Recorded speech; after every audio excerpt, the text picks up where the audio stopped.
What's up? What's up? What's up, everybody? And welcome back to TDPHINSTALK, home of the real Miami Dolphin fans. Shout out to everybody who's been waiting on TD to come on screen. Y'all already know what time it is. Finsanity made us late again, as she always does. Oh, I can't even use that as an excuse anymore. My wife in the comment section, she says, sorry, he had to put the kiddos to sleep. So she done snitched me out, man. She done Takashi'd me out, y'all. Because every time I'm late, I just blame it on Finsanity, even if it ain't her. So the wife just snitched on me, man. So I'm gonna have to, put in witness protection later. But anywho, what's going on, everybody? This is Tuesday night panel conversation. Y'all already know what time it is. It's when it goes down. We have in-depth conversation. You state how you feel. I state how I feel. Everybody states how they feel, and we talk about it, more like debate about it. But I'm happy that everybody's here. Y'all make sure y'all hit that like button on the way in the building. We got a lot of Dolphin news to start out the show, and then we're going to bring some panelists in. But matter of fact, we already have some of the panelists backstage hanging out. We got the queen herself, none other than the late one, Phins. Hi, George, Josh, Gridiron Report, Maher, Tommy, Jeff, Mr. Miami 305. Chef Jewel will probably be here later. Hi, TD. Hey, you see how the wife snitched on me? See, Finsanity allows me to basically tell a fib every time and say she make us late. But the wife just snitched me out. No, listen, she's having your back. I don't see it as snitching. I see it as your wife having your back, like she always has. Hey, Lakeisha. So yeah, we got to get them babies down, man. We try to get them down, but listen, we got the babies down. But I promise y'all, watch in about an hour, one of them gonna be walking in here like they wide awake, because my wife doesn't have the heart to put them to sleep if they don't want to go to sleep. You know me, get in bed, go to bed, and her, but they're not sleepy. See, that's a whole nother conversation. But anywho, Fitzpatrick, how you doing tonight? I'm doing great. Thank you for everyone who was there with us last night and watched Finsanity Monday. It was amazing so much fun. High speed baller, Vic. I'm just trying to say hi to everybody who's, Rich V, Anthony Mazzano. Just trying to say hi to the people. Oh, and shout out to Jersey, of course, my home state. We're going to relegate Finsanity to South Jersey, but anyway. No, I represent all of Jersey. Okay. Newark too? Newark? Huh? Newark? Yes. All right, that's where my daddy was raised. So Newark, New Jersey. High word of mouth. Listen. Yes. I'm gonna have to go visit Newark one day. I don't know nothing about it. No. You have that's the Newark, the hood or something. You have no business in Newark. We're just gonna leave it at that. Nah, you know what? I went last time I went down to Miami. I said, "Hey, Dad, I work with somebody. I work close with somebody who's actually from Jersey." She said Newark was the hood. Is that where you grew up? He said, "Well, it was a little rough and tough, but we just had a lot of fun and ran the streets. But that's how it is in Newark." Listen, I will say most of the famous people, Queen Latifah, you're talking about Lauryn Hill and all of them, are from that area. So there's a lot of beauty that has come from Newark. But I think even Whitney Houston, if you want to talk about Newark, and you know what she got herself into. So. Yep. On to another. Shout out to Lieutenant Dan with the donation. Said, TD, this you see Devontae Parker in the all-black Miami Vice uniform on his IG. We need that as our permanent uniforms. Please get a petition started and help us get new unis, or I'll take our throwback. Well, let me say this, Lieutenant Dan. First, thanks for contributing to the channel. I appreciate you always showing love. I see you dropping them here and there. I don't want that as the normal uni. They're too fresh to be the normal uni, bro. You got to keep your normals the normals. And then when you got that hot fire that off the press, you got to, those are debut jerseys. You don't just rock that every chance you get. You in a special situation, you rock those, man. You know what? I want the Miami Dolphins to treat it like middle school or high school. I want us to make the playoffs and have a home game, which we're going to do this season. All y'all haters keep hating. We're going to have a home playoff game this year. I want us to say at home playoff games, we rocking the fresh, brand new. Oh, do you see what they got on? That's what I want. That's what I want. I want us to be able to have just playoff unis. You know, are we on the road in the playoffs? We going to wear this. Man, that's what I'm talking. So those, what he rocked today on IG, that was too clean to be just making the regular unis. That would be doing it a disservice. You got to have that as a, I'm going to give you a little bit of this. I'm going to give you a little bit of that. That's just my take. Wait, I think the Miami Heat, when they wore the Miami Vice jerseys, they had like an impeccable, like a crazy record for like the games when they actually wore the Vice jerseys. Someone should look that up for me, but last time I checked, when Miami Heat wore the Vice jerseys, 9 times out of 10 they were winning. So who knows what kind of luck it could bring, especially since you want that 16-0.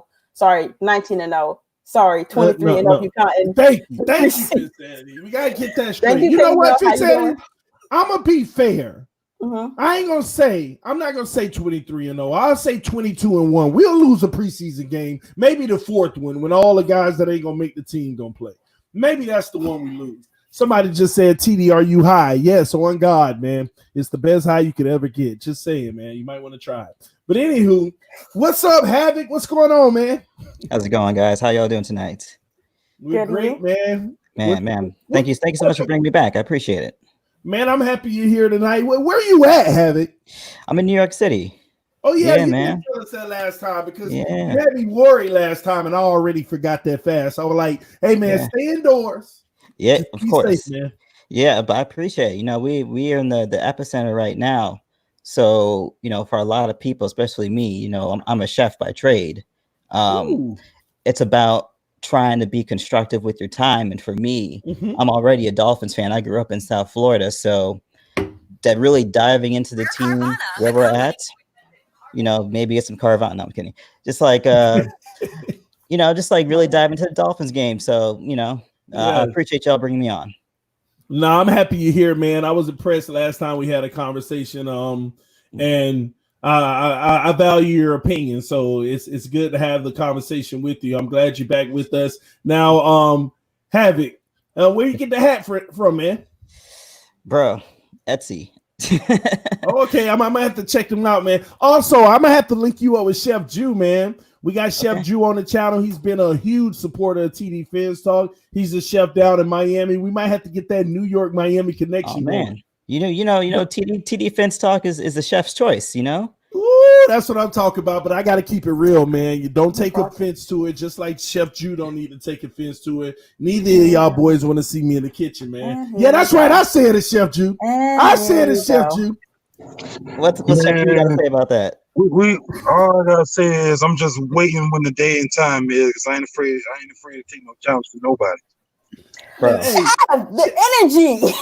I always had the energy. When anybody challenge me, I'm like, Nate. I even let the person, all right, what's your dish? What you want to do? I let them pick the secret, just like Bobby Flay, what the secret ingredients or what's the thing to spotlight the dish. You choose it. I'll do my best. Look at all the cockiness.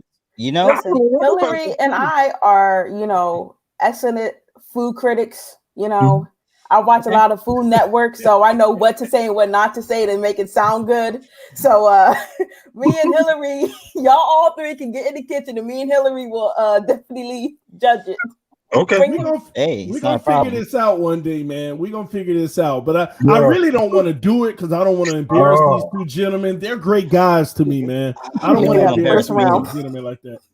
Oh, you don't want to embarrass me. TD, you know, I don't want people to be giving me 5 stars and they get 1.5. You know, and that's because I peanut butter and jelly does not count. I appreciate you for that. Does not count, TD. You for that. No, we gotta get somebody random to do the judging. No, we don't want no one we know already. Somebody random. Right. You know, you're a blind taste test. What you scared for? You're a blind for let's do that. But they ain't gonna know this is whose. They bound exactly.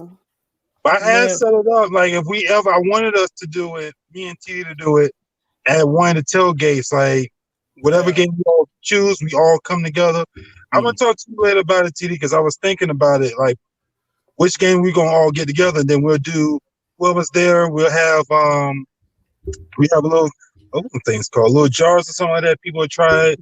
They'll put a ticket or whatever. You might have a blue, have red. They just put it in any randoms of who they feel dish is right and stuff. So based off the points and all that stuff, like how many tickets we got from that person, the judges' points are gonna count onto those and things like that. So I'm still thinking about it. So we're gonna figure it out. We're gonna pick a game, but we gotta let this COVID pass first. So I don't think y'all gonna catch CD at any tailgate until I know nobody gonna be coughing. I'm just saying. It sounds like Chef got the blueprint. It sounds like Chef's got the blueprint, but we all just want to be safe first. But time's gonna come when the food will talk for itself. There's no need to get on here and talk about what we've done. The things that we've done, our resumes. We don't need to break any of that down at all. So we'll just all stay safe and one day. Man, listen, I'm gonna stop talking about it because I'm gonna be about it. Let's get on to some Dolphin news because listen, we already know what time it is on the cooking end, but y'all will find out one day. I'm gonna be about it. I ain't gonna run my mouth no more. Now, hey guys, so I want to start this off with a conversation. Now, this is a subtle conversation, guys, with Ryan Fitzpatrick. It looks like Ryan Fitzpatrick had an opportunity to speak to the masses recently, and he basically shared how he felt about Tua Tagovailoa being with the Miami Dolphins. To sum up what he said is basically, listen, I'm the ultimate teacher. I know so much about this league. I've threw on interceptions. I've learned from my mistakes. I could teach this kid so much, but at the end of the day, I'm his biggest cheerleader, but I want to play. I want to play. I still can play, and my intentions are to play. So it looks like Ryan Fitzpatrick is being supportive, but at the same time, he's kind of throwing out that nugget, letting Tua Tagovailoa know that even if you were coming for the starting job, I'm not looking at giving it to you. I'm going to support you. I do not see you stealing it from me whatsoever. What do y'all think about that? We're going to start with Finsanity. Give me your thoughts. Man, I think everybody already knows how I feel about the situation. I haven't been very shy about my critiques on Ryan Fitzpatrick and how I feel about him leading the Dolphins. But I guess at this point, right now, it's sad to say this. This is so sad that we have to say Ryan Fitzpatrick is our best case scenario right now. As far as him, I like that he goes out and he shows that leadership mentality, like he's going to help the kid. That's what you want to hear. You have the drama and the NFC North up in Green Bay about that situation, and we already know how Roger feels. But the fact that he's going to be in Tua's corner, help develop him, to me, that only furthers my assessment that Tua's going to play this year. Because there's only but so much you could teach the kid that he doesn't already know. Once Tua gets adjusted, the reins are his. And I think Fitz understands that, and he's doing the right thing because why be disruptive? You're going to make your millions this year. You're going to get a chance to put some tape, make some tape available for next year when you hit free agency in case the team doesn't want to bring you back. And even if you go in for even more minimum on another team, just your, locker room pizzazz and leadership will attract a lot of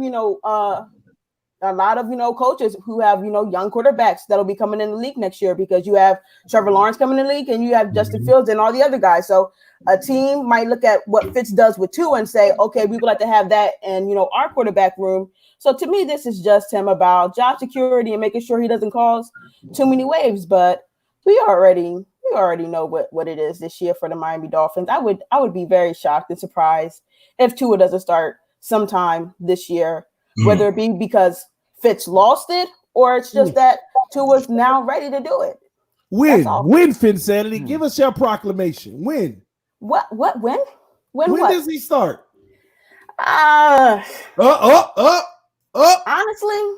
Honestly, I think they're going to let Fitz go through the gauntlet, which is the first 10 games, and then let Tua come back in, have 2 easy layup games against the Jets and the Bengals to get a groove, and then it's Mahomes, and we'll see where we're at right then and there. But I think they're going to, unless Fitz literally does something to throw it away, I mean, he's been there, but unless he does something to throw it away, then yeah, I think they let Fitz go through the gauntlet of the NFC West, because we faced all those opponents before the bye week, and then they let him come in against the Jets. Man, okay. So great assessment. Now, before I come to you, I want to say Finsanity said something that a lot of people are saying, and I want you to rethink it, Finsanity. Your stance may stay the same, but I want you to consider this, okay? I'm considering all evidence. Do you think it's best for him to come back after the bye to get those 2 easy games acclimated, or do you think it's actually better for him to start the 1 game before the bye so that he can have the Jets, which should be an easier matchup for him, even though it's division, and then have a bye to prepare for them again? I can see both ways. Personally, I would like to see what our momentum is going into that Jets game. It's a home game. And I think like right before that, we have the Cardinals, right? So we'll be coming right back home. So it kind of like how much time has he had to prepare coming from the West Coast back, and how comfortable they are with allowing him. I mean, it'll be a home crowd, if they allow people in by that time. But either way, with the Jets, I think that's the game. Because I just think at that time, our running game will be fluid. Our offensive line should be pretty intact. And hopefully that defense is getting the ball, or closer to the 50-yard line or on the opponent's side of the ball. So we don't have to ask Tua to do too much. We can, tell them, hey, throw the ball maybe 20 times the whole game. Not too much, not too little. Get your feet wet, and we'll see you next week for, the big matchup against Burrow. That's it. Now, Finsanity, all you care about is that matchup. That's all you've been talking to me about is Burrow versus Tua. You got to see that happen, don't you? I mean, the likelihood we probably won't see him again for another 4 years. That's the likelihood of it, because I foresee the Dolphins, starting to play first place, schedules to second place, and we know the Bengals are not going to be that in the AFC North. So we probably wouldn't see him for another 4 years. That's just how the schedule cycle works. But yeah, I would love to see that. And my thing is like this: I can't, gauge where Cincinnati is right now. So for a lot of people who think it's going to be Burrow versus Tua, let's be honest and let's be fair about what team is going against what team. You feel me? And like when going into that week, where our team is compared to that team. I know that's what the media is going to push, that narrative and all that. But if the Bengals are a horrible mess still, we can't, judge Burrow off of that. Give them, the next 4 years, and then we'll see. Hopefully the Bengals are reloaded and ready to revamped, and hopefully we are, and we can see both teams at their best and see both quarterbacks at their best with the best team around them. Nice. Well, I know Tua better win that game if he does start against Burrow. I know that much. And Kenneth in the comment section, we got you tonight. We're going to talk about those trenches tonight. I got you, bro. FM said, I give credit to TD showing to the games last. Wait, what did he say? Last, I'm coming to you, have it. Yes, sir. Last year, calling plays, staying positive, seeing them lose so badly had to be a tough pill to swallow. TD, it was a tough pill to swallow, but you know what? I'm the therapist when we swallow tough pills. Everybody knows when we take a loss, we're gonna have a therapy session right after the game. All right, we go live and we have our therapy session where everybody can yell, scratch, argue, and just get it all out so we can prepare for the next week. But the beautiful thing is, this year coming up, my therapy business is going out of business because we ain't losing no games. Let's get that straight now, ladies and gentlemen. So my therapy business is going to be asking for donations. Okay, so if you want to send donations, make it out to therapy business this year, because we ain't losing no games. We ain't losing no freaking games. We don't need no therapy. Matter of fact, we giving everybody else therapy. Shout out to Quint Riddle with the donation, man. What did he say? I don't see Tua at all this year. He is not ready to play. He is still hurt. Hey, quit, man. You know what? I don't listen. I'm gonna stop saying that the kid is 100%. Because every report that I've saw in the last week and a half or 2 weeks, Tua Tagovailoa is still rehabbing. So if somebody pointed this out to me and they were right, if you're rehabbing, that means you're not 100%. Because if you're 100%, you don't rehab. Right. Somebody was checking me on that, actually. They were like, TD, you need to stop with that stuff saying that he's 100% because he's still rehabbing, which means he's not 100%. And I was like, well, they told us he was, but when I calmed down and thought about it, he ain't 100%. So I'm going to slow down off of the kid 100%. So what are we talking about here? He's still hurt, and he's still getting back to full form. Now, him lying, let me stop saying him. His team lying to us is a whole nother conversation. We'll have it one day when I'm feeling good.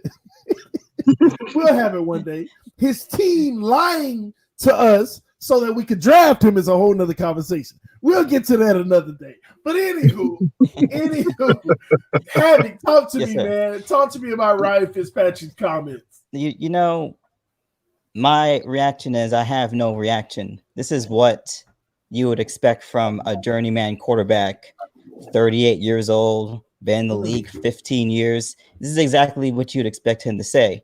And if you look at this year's team and just the general organization, they're building a culture of competition. So Fitzpatrick should come to camp thinking he should be the starter. Rosen should come to camp thinking that way. They all should come to camp thinking that way. When you're coming off having the least talented team last year, everyone should show up to camp thinking, I can be a starter. But at the end of the day, really this year, the key is to have Fitzpatrick have the most successful season that he can possibly have.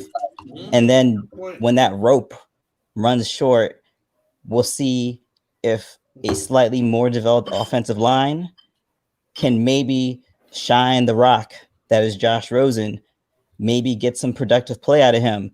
And at a certain point, we have to flip that asset. We can't hold on to that asset when Tua, who is, on this day as we're speaking, he is the starter of the Dolphins. It's just a matter of time of when he gets out there. Like Fitz and Rosen are placeholders, and they're just going to try and hold it down as long as they can until really, because once Tua's in, he's in. There's no Tua coming out. He's outside of injury. So, Fitz being the way he is, that's what I would expect. And I would also expect him to compete because he was the best He was the best producing quarterback for us last year, and it wasn't even close. So in terms of, Tua coming in, I mean, hope that he doesn't, because if he isn't, then we're having a great season and everything is going ahead of plan if we don't see a Tua this year. Oh, go ahead. Finish up. No. I was going to finish up by saying, keeping Tua, will he be available at a certain point to play this year? Yes, he will. Can he contribute at some point this year? Yes, he will. Now, if the team is rolling and it ain't broke, they're not going to try and fix it. So, my hope is the O-line gels up, the D-line gels up, and they get a certain rhythm going. So, Fitz, he does his thing. If it comes up short, then hopefully Rosen shows us enough of anything to get us to the near the end of the season, and we don't put Tua in a position where he's, we're trotting him out there like he's the savior. We really want to extend this process as long as he can in terms of his development, ideally. But if the quarterback situation's falling off the cliff, we got to do what we got to do. Okay, so two things that struck me, okay? Two things you said, Havoc, that struck me. And I totally agree with, okay? Fitz, we have to hope that Fitz has the best season he can have. That fits in the narrative of giving Tua the time to prepare. I know there's a group of people that want Tua to start, a group of people that want him not to play at all this year, a group of people that wants him to come in at some point, a group of people that don't even want him to be a Dolphin, whatever. But half of those scenarios I just named, we need Fitz to be the best that he could be. So that's a good start just for him having the fire to say, I want to play. So I'm not getting beat out by a rookie. Because, and let me tell y'all why Fitz is saying that. If you don't think Fitz has a close relationship with Flores, and not like, oh, we're buddy-buddy, but they talk, because that is a grown man. He is the grownest man on the team. Yep. He is in the inner circle. I can guarantee Fitz has high-level conversations with Flores. Yep. Fitz knows. I can tell you that Flores keeps it 1,000 with Fitz. Listen, we need you to be the best you can be. Come in ready so that you can lead this team. Yep. So, I would agree. We do need Fitz to be the best he can. If especially for those who feel like Tua, give the kid the time he needs to either rest until the middle of the season or don't play at all this season. That all depends on Fitz. Mm-hmm. Yeah. So all y'all who want Tua not to play this year, you should be rooting for Fitz to have the best year possible.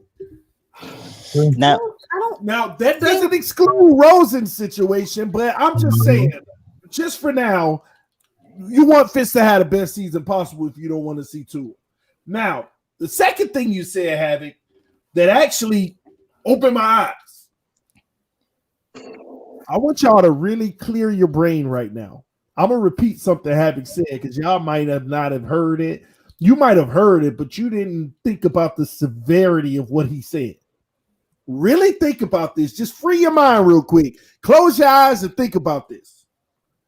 Once Tua is in, he is in. Let me say that again. Once Tua is in, he is in. As soon as he gets that nod in a real game, there ain't no turning back, ladies and gentlemen. Because if there is a turn back, then we have the worst situation that we could have ever imagined. This can't be a Rosen situation where you get put in there now, you got a shot, and then they pull you anyway. No! Once he is in, he is in. So you have to really think about, should we rush it? Should we go day one? Should we go game 9, 10, or 6, whatever all these numbers we get thrown out there?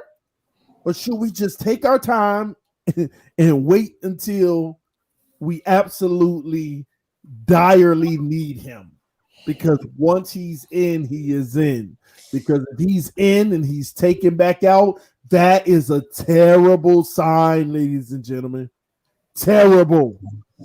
So remember that when you keep that energy about Tua, man, we need to start him. Now, some of y'all think TD is of the mindset of start the guy game 1. I want to win. I get the TD wants to win, so if he gives us the best chance, yeah, I'm for it. But also, I do believe that it is beneficial for him to understand this league first. He might shock us and be that guy that comes out, start game 1, and be a superstar for the rest of his life. But when you look at recent history, it suggests that you take your time in those situations, guys. There, especially given what we're dealing with now, there's no reason to rush it. I believe in Fitz. I know Finsanity doesn't. Quick jab. But I believe in Fitz. Here's my thing. Hold up. Because y'all keep saying, like, y'all keep putting like all this, emphasis on Fitz. I don't think this is really that much about Fitz. All Fitz has to do is be a game manager. He doesn't have to go out and be Fitz magic. That's not what we need anymore. We have a defense behind this guy. We have a running game. We have a lot of pieces to make an offensive line work. So for all of us saying, oh, Fitz needs to have all Fitz needs to do is manage the game like he did last year. That's it. We don't need him to going out there throwing 40 sometimes. Heck no, that ain't Fitz. Because if you throw it about 40 times, you're going to get about 5 interceptions, and you may get 3 touchdowns out of it, but them 5 interceptions is going to be horrible. So, with that being said, with this being said, stop writing the narrative that, oh, we need Fitz to be that guy. We don't. Not at all. Not even an ounce. I don't care if I don't see an ounce of Fitzmagic.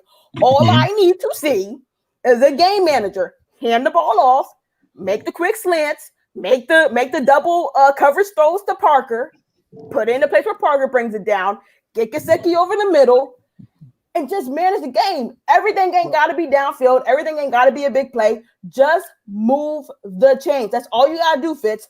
Move the change, control time of possession, let the defense rest, so when they come in, they can be as physical as they need to be. That's all. I'm about to ruffle your feathers, Finsanity, so you're not gonna like this one. So don't yell at me. I'm telling you in advance, okay? I'm about to ruffle your feathers. Trying to be nice. I feel like you're saying that we don't need Fitz to be that guy because you don't believe we can win a Super Bowl this year. Excuse me? I feel like you're saying that we don't need Fitz to be that guy because you don't believe we can win a Super Bowl this year. Well, I believe if Fitz is that guy, we could win a Super Bowl this year. Well, here's my thing, TD, and I'm going to rebuttal your rebuttal, so to say. So I've always had, if anyone who knows me knows, I've had one philosophy on how to get to the Super Bowl. It has been there consistently. It has never changed. I have never strayed away from it. And that is dominant run game, elite defense. I have never, ever, ever once said you have to fly on the wings of the quarterback. Now, some teams can do that, and it works for them. And I'm proud and I'm happy for them for that. But I saw the team use a run game and a defense and come this close. And had their coach not been a dummy for the second time in 4 or 5 Super Bowls, he would have too. But we're not going to go there. So don't use my narrative about how I would like Fitz to be utilized to say that I don't want my team to win a Super Bowl. If Fitz plays elite football, could we win a Super Bowl? Define elite. Elite is Patrick Mahomes type last year. No, the year before. Just hypothetically. I ain't saying it's gonna happen, but if he does, just throwing a rock up to Parker and Preston and just breaking records like give me the numbers. Give me the numbers. How many yards? How many touchdowns? How many 4,500. 4,500. 40 TDs and 16 interceptions. Can someone please come get TD? What? Please come get this dude.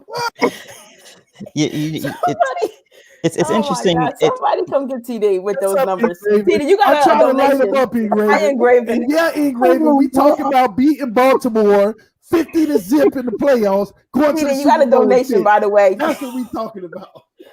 Oh man, that's what I'm talking about. Insanity running from it. I'm not.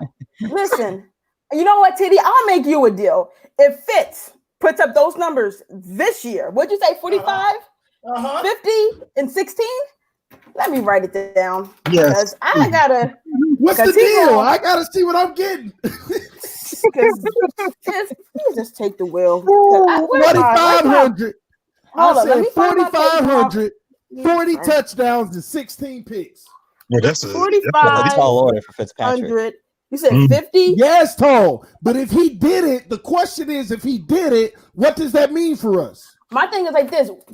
Listen, I know a lot of quarterbacks who have like inflated numbers and their team still ends up 500.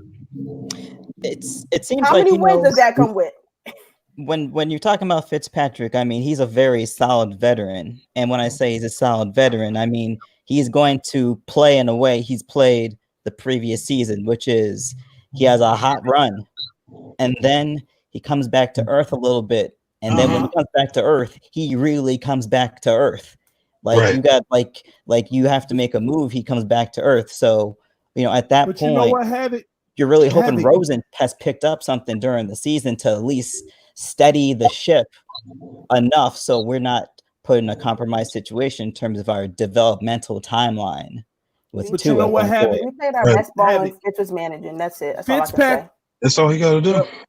Fitzpatrick's career has been just like you just said. But if we really want to be honest, last year he played great in the second half, but what was the circumstances he was dealing with in the first half? I mean, the team was a little bit of a tale of two cities, especially in the first quarter of the season, where statistically we were perhaps the worst team. The worst team in NFL history, and then we became an issue for teams in the second half of the season. So first half Fitz was just like the rest of the team, but second half Fitz was manageable. But look at the opponents.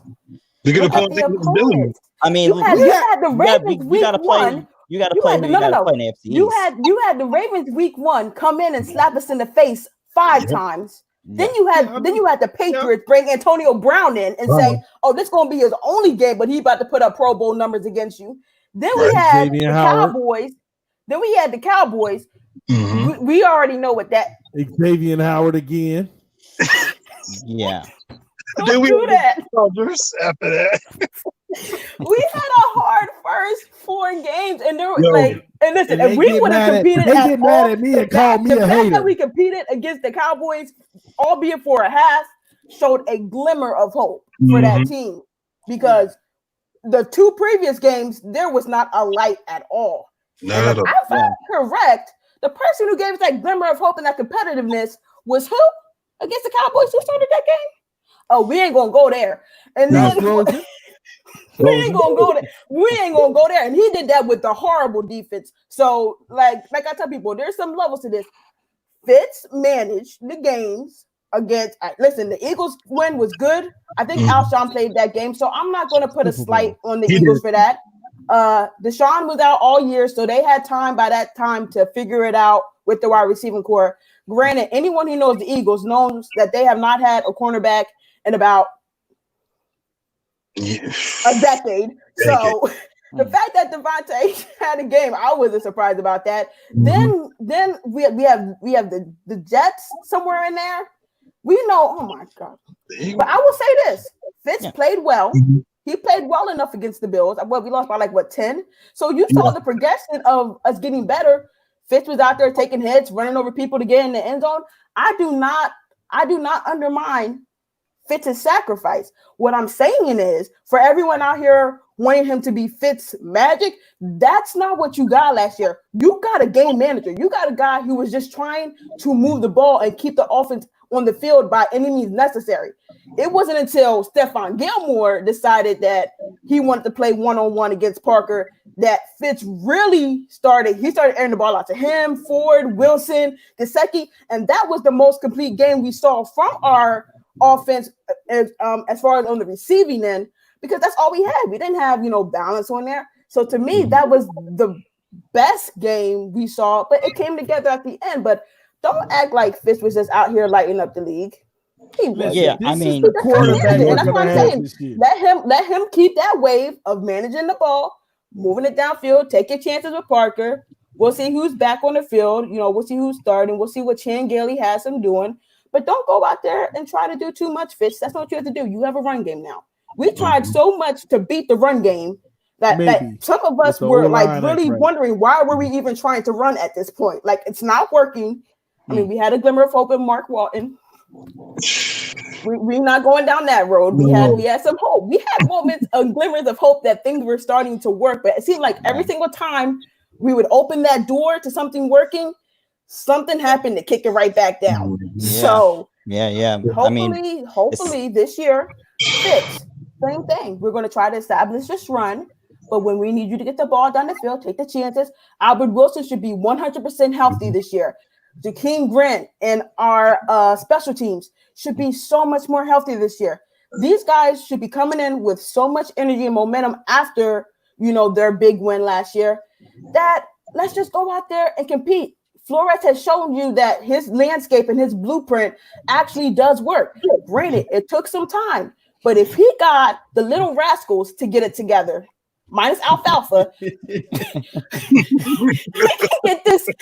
get this team to work, people. Yes. he got them to be competitive against one of the best teams in the MC.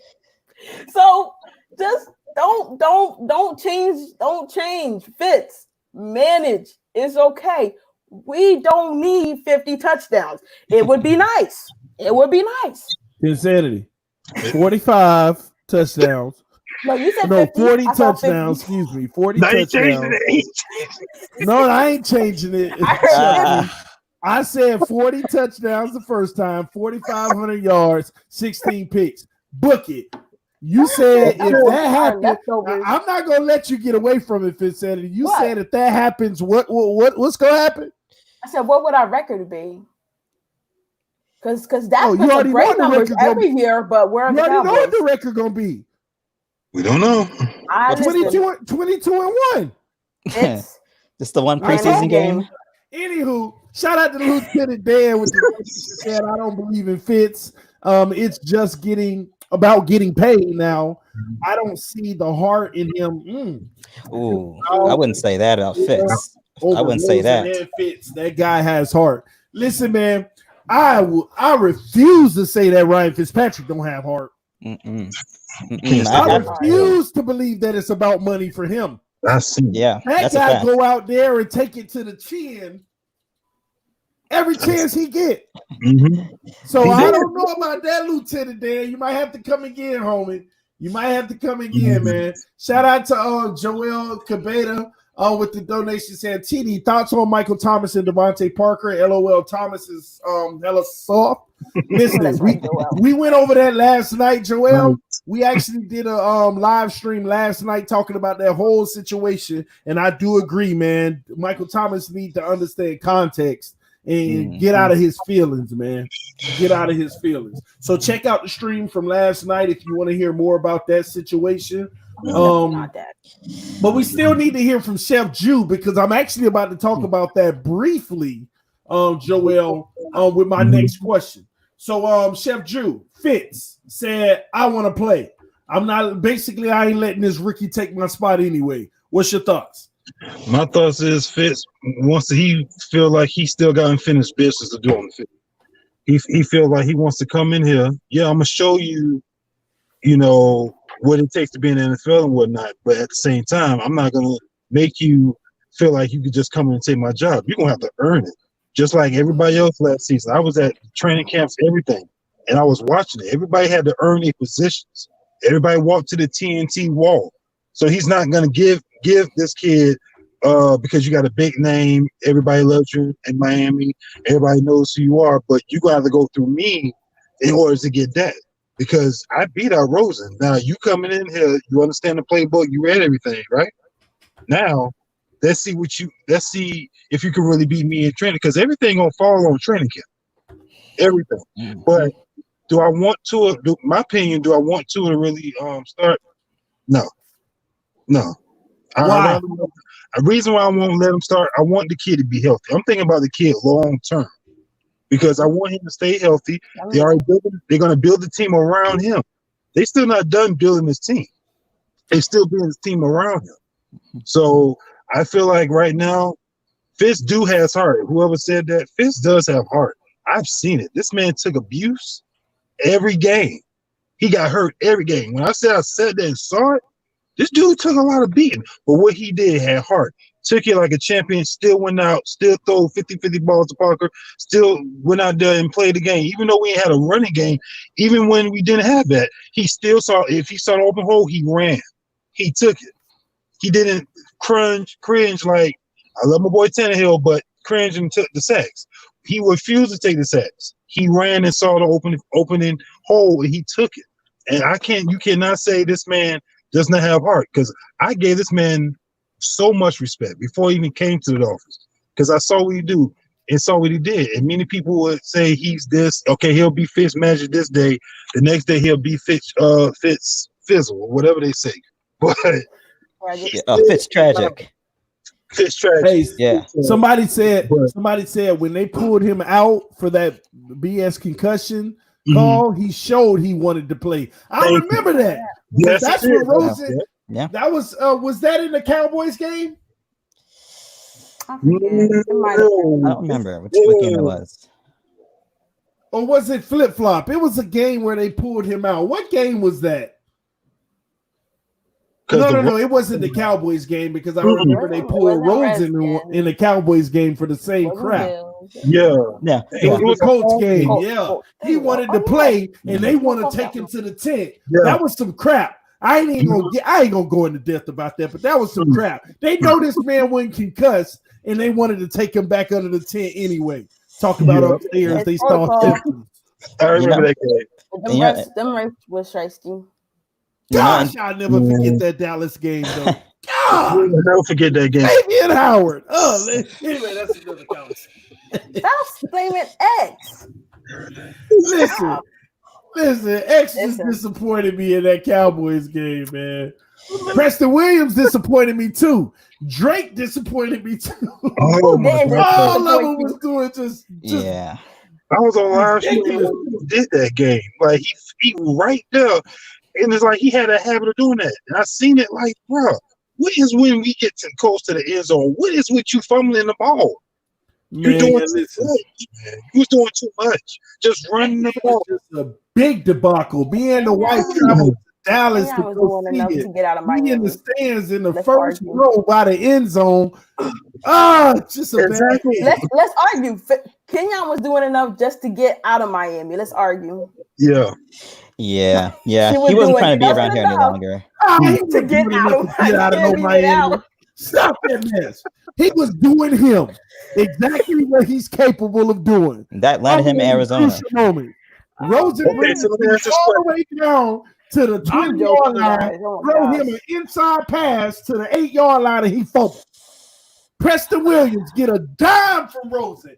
I'm screaming touchdown, and the Cowboy fans like, what's wrong with him? I'm like, he dropped it. Christian Wilkins dropped his only TD pass, but they still gave it to him. Getting burnt like the sun. Let's argue. That wasn't a catch by Christian Wilkins. Let's argue. Man, whatever. X right here getting burnt like the son is his daddy or something. What is going on today? Yo, man.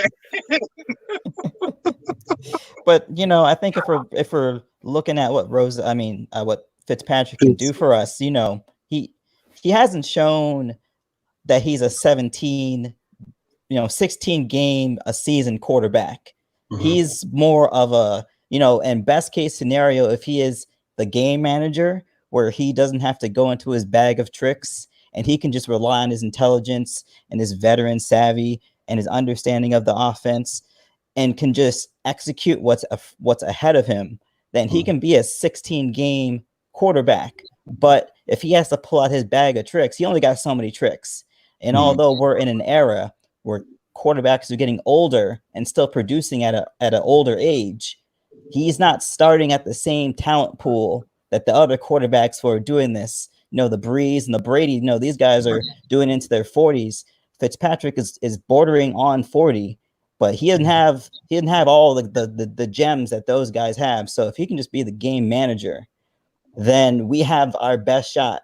But if he can't, then it just presents an opportunity to, again, polish the rock, get some value from Rosen because his future is not here.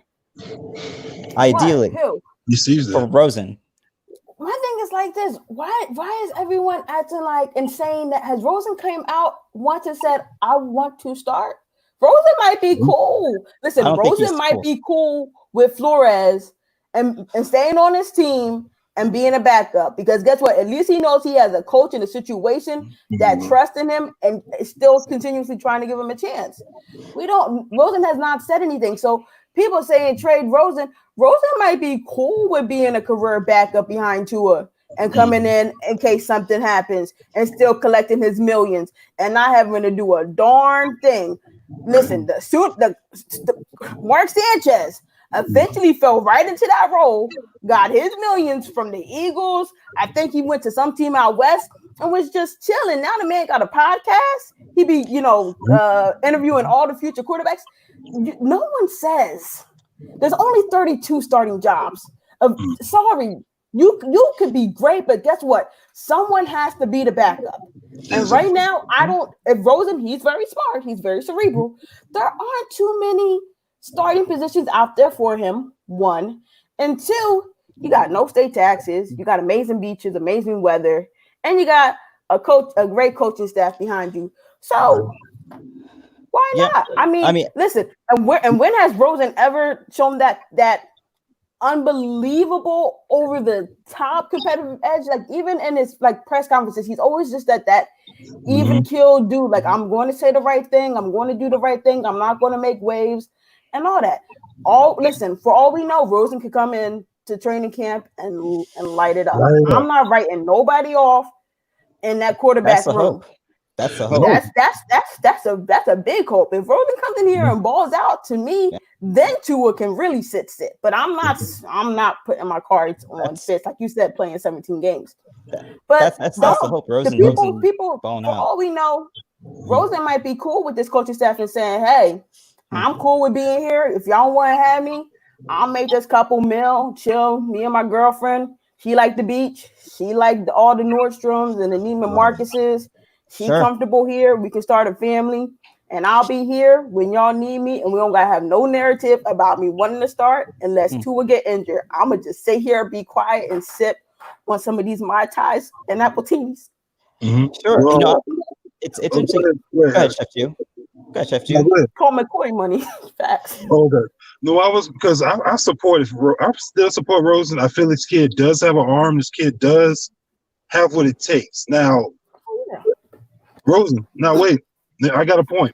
Now, when he came into the games, we saw how he can do. We see his arm. We see what this kid can do. Because when I was watching him, who was he kept throwing it to?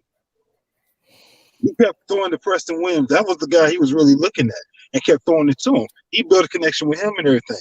But when Rosen built that connection, can you drop the link?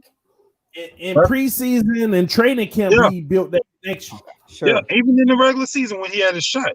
He built that with him. My thing with it is that this kid, we don't know what we got in him, because after he sat, we didn't see no more of it. Because even Flores, Flores said it himself that this kid, we gave him a list, he completed that list, but we don't know. Because I was looking forward to what's that coach name that we Caldwell. I thought he was coming back because you see what he did with Peyton Manning and stuff like that. And I was expecting him to come back, but he didn't. So we don't know what we got in the Rosen. We don't. I'm supporting him. I want him to stay. I do. What's up, Mr. Ballgame? How you doing, man? What's up, brother? And I want him to stay because he still has a spot. Even when Fitz leaves next year, he still has a spot. So if I'm Rosen, sit back, show what you can do in preseason and whatnot. Take advantage of the opportunity that you got now, because not every opportunity. He's going to compete. That's the thing people aren't like. I think people forget that part when I say Rosen is going to compete. It's not like he's not the type of guy that's just going to make waves and cause disruption in your locker room. Right. He's a really smart intellectual guy. That's what I'm saying. Inside information here suggests, and last Thursday there was a face-to-face voice teleconference call between Mr. Rosen and one Chan Gailey, and there were 3 questions asked of him. What did he see himself involved? Where did he see himself in regards to his NFL career? What could he have done differently? And what would he do if he was given an opportunity to right the wrongs?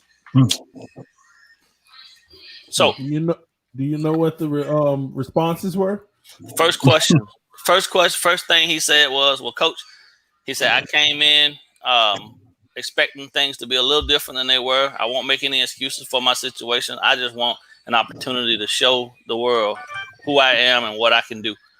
He said, secondly, he said, I could sit around, and I did for a while when I got to Miami. I was in my feelings. I got to be honest with you, I was, because I felt like Arizona lied to me to my face. He said, but at the end of the day, I forgot that this is a business. He said, and it affected me a bit. He said, I got the playbook a little behind Fitz. That's not my, I could have dove in a little deeper. He beat me in training camp, but the opportunity that Coach Flores gave me, I earned it. And unfortunately, I couldn't hold on to it, but I didn't know what I know now.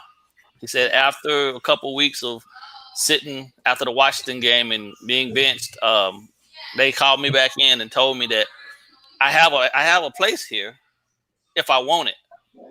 But they also told me that they were going to go and get another quarterback. So I was okay with competition because I had to do that anyway. All through high school and even at UCLA, I've always had to compete. It's not a big thing. Most people don't realize that. Most people never knew that. But if you want me, coach, I'm your guy, because I'm not going to just give away an opportunity to be in the NFL to some young guy or even an old guy when I got a fresh start and they're giving me a chance. So tell me what you need, and I'm here.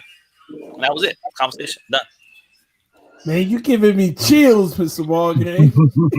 It just, they doing these teleconferences back and forth with all the players, but I told you, Josh and my youngest boy, they friends, man. So I'm privy to a lot of things that a lot of people are not. And the fact of the matter is that they still see the value in Rosen. A lot of what happened with him last year, they put on the shoulders of Chad O'Shea, because O'Shea bonded a lot more with Ryan Fitzpatrick, who's a veteran, and he didn't have to really put as much into him. Gailey's different though. Gailey's a teacher. Gailey's always been an old school teacher. So Shane Gailey is the type of guy that everybody say, I don't see nothing in him. Gailey said, I see something. I'm gonna get it out of it, type of deal. So the phone, when they did the call was made to check his mentals, but at the same time, there's never been a question about his arm talent. I think what Josh is always in high school, the problem was in high school they ran a script, but he was able to actually call his own plays. Right, that was a thing. So he would come to the line of scrimmage, and he would, they'd have the base formation. Well, they'd have the base set or base personnel set, and he'd get in the huddle and he'd give the guys 3 plays, right? And they went off of that. That's how Bosco did what they did. You feel me? And in the same token, Josh never really took nobody really taught, and I'm not making excuses for it, because as a professional, you're supposed to get yourself prepared for the next level as well. But if you look at all of the quarterbacks that came out of the high school he came out of, all those boys came through it. They all struggle at the next level because of the fact that they were able to do their own thing in high school. And in high school, the defenses aren't as complex, not nearly as complex as they are, even in college or even in the NFL, in the top tier level. So they're unfortunately a couple steps behind in the defensive, in the process of defenses and things of that nature, and that's something that you have to take into consideration. A lot of people don't, but college quarterbacks are exactly what they are. They're only 2 years, 3 years at best removed from being high school kids. So at the end of the day, if we give them the time, right, and that's all he's saying really, he just wanted an opportunity, right? And he was grateful that the Dolphins picked him up. I think I was like the first person to tell TD that even before it happened. I say, if Kyler Murray gets picked up by the Cardinals, Josh you hit Rosen me is up going. before And I had already that, because the phone calls, right? Behind the scenes, my son and Josh, they had already been talking about that, and tell him, say, man, going to Miami might be a good opportunity for you, bro. If they take Kyler Murray, like, no, man, Arizona said they weren't gonna take no quarterback. You know what I mean? And then when they did, bro, he crushed him. I won't forget that, because I remember getting that text from you, because I didn't even know ball game that well at the time. But I remember getting the text saying, listen, I just got word from Josh that he might be traded to the Dolphins and all that stuff. And when it happened, I was like, whoa, that's crazy. So listen, I got some pipelines out there, baby. I know a lot of people in a lot of good places. The thing is, though, man, like and people would call some guys would call me a homer, right, to some degree. But in all actuality, what I am, man, is just a realist. I'm a realist about the fact that when it comes down to it, they all got these investments in these kids, and they don't want to let a kid get out of their building especially a dude that was taken in the top 10 without actually wringing out everything they can out of, you know what I'm saying, or getting the most value for him if they got to let him go. And that's the situation we in with Josh right now. That second round pick, man, that people were scoffing about, bro, ain't going to be nothing compared to the fact of the matter that if he gets, if he does what he's supposed to do and they get what they want and they envision out of him, then we got 2 quarterbacks. That's the best situation to be in. We have 2 quarterbacks. 2 guys that can distinctly do 2 different things that really and truthfully nobody can really plan for. You never know week to week. And Josh ain't an ego guy. He's never been an ego guy. So at the end of the day, in the best place. Because versatility is what the Dolphins preach over and over and over again. So if we got a team that doesn't do well against certain, I don't know how they would do that, but you got 2 young studs, man. Ball game, man. Listen to me, man. Listen. Oh my God. Why would you mess my head up like this? Because listen, I'm gonna tell y'all something about TD right now. I'm all about the success stories. See, this is the stuff that I love more than anything ever. A kid who's confident in himself, but things haven't gone right, but he wants to right that wrong, and he's gonna get that shot, and he's gonna give it all he got. Whether you like him or not, how do you not root for that? How do you not root for that success story? How do you not support that success story? Even if it didn't work out, but imagine it actually working out. And that's where TD got that piece of, man, come on, Josh, show him what you got, man. Show him what you got. Because I've been on record to say I was never a Josh guy from the beginning. And it's not because I was against Josh. I really didn't know much about him. I never forget when Ball Game sent me that text. And I just read it and it was like, oh, okay. But when the trade actually happened, I was like, gosh. He told me way ahead of when it was happening. And it happened. And that's where I knew that you're definitely in contact with him. But I was rooting for the kid from day one, but I also understood the attributable surrounding his situation ever since he came into this league. That's why I can't write him off yet. He's just like Tannehill to me, but with a different circumstance. Everybody wrote Tannehill off, but he had reasons to believe that maybe it's not him, even if it was. I never heard him talk this way, so. Yeah, Tannehill went on to prove that, but to hear Josh say, man, y'all told me I'm going to get an opportunity. That's all I asked for. Let me come out because I don't plan on letting no rookie or no veteran beat me out. He going to let this dude, and honestly, here's the tough part about it. It's on Chan Gailey, though, when you really think about it. Is Chan Gailey going to either say this is the guy or is he going to be fair? Yeah. That's what matters, guys. At the end of the day, no matter how we slice it, is Chan Gailey going to say, hey, we drafted this guy. I don't care if you're better. We're going with them. Or are you going to be fair and go with the best option? We don't know who the best option is. We can all assume Tua Tagovailoa, he was one of the best college players. Oh, he's the best one. Okay. But when you get in training camp, how many Heisman Trophy winners have been busted in this NFL? So that's why you have to fight it out in camp. We always talked about Tannehill's problem is he had no competition. But now there's some. So let's not award a guy an automatic starter pendant. Let's make sure the competition hold up to be what it is and make sure that he earns it. We got to get out of this mind frame of we drafted you high, so you're our guy. No, you better come in and earn it. That's what I love most about the way we built this roster. Nobody's safe. Everybody has to earn it. The way this roster is built, there could be a case for every scenario.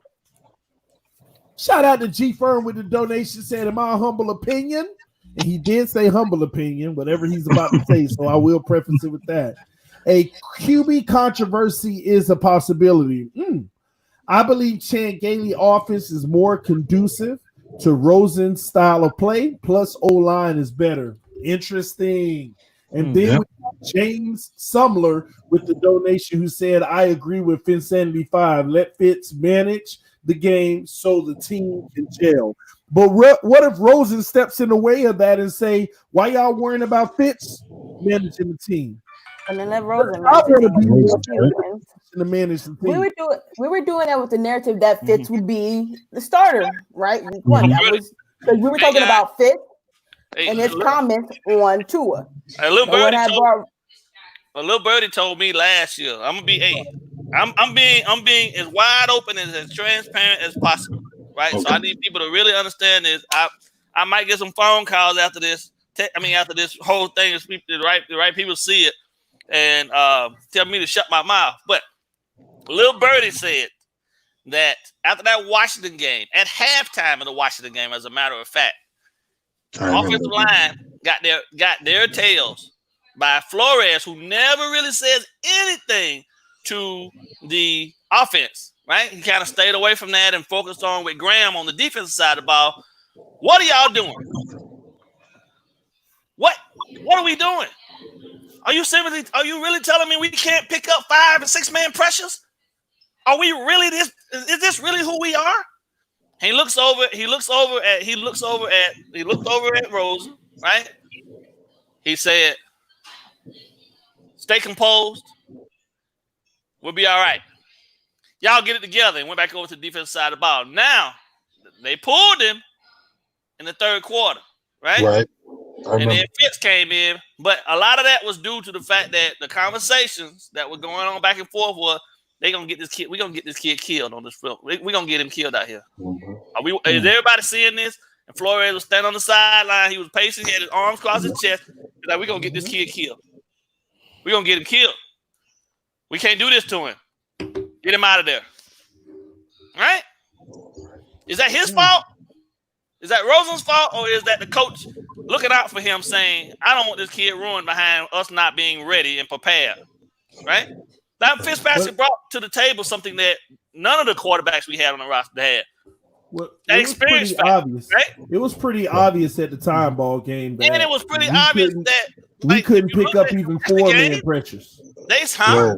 He got nothing but 4-man and 3-man pressures with Fitzpatrick, but they were sitting 5, 6, and sometimes even 7. My wife and I was sitting on the 45-yard line.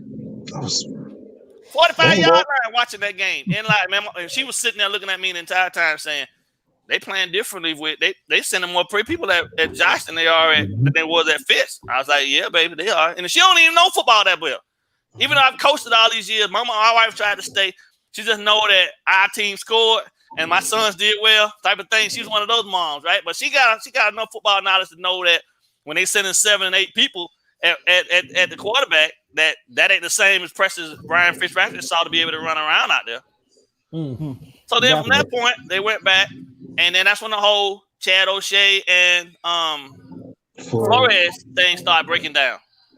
Slowly but surely, Flores started removing more O'Shea's responsibilities and started with the wide receiver coach, having him implement a lot more of the offensive game plan and stuff because he was because O'Shea hadn't done anything. Like I said, he left Josh on an island, bro.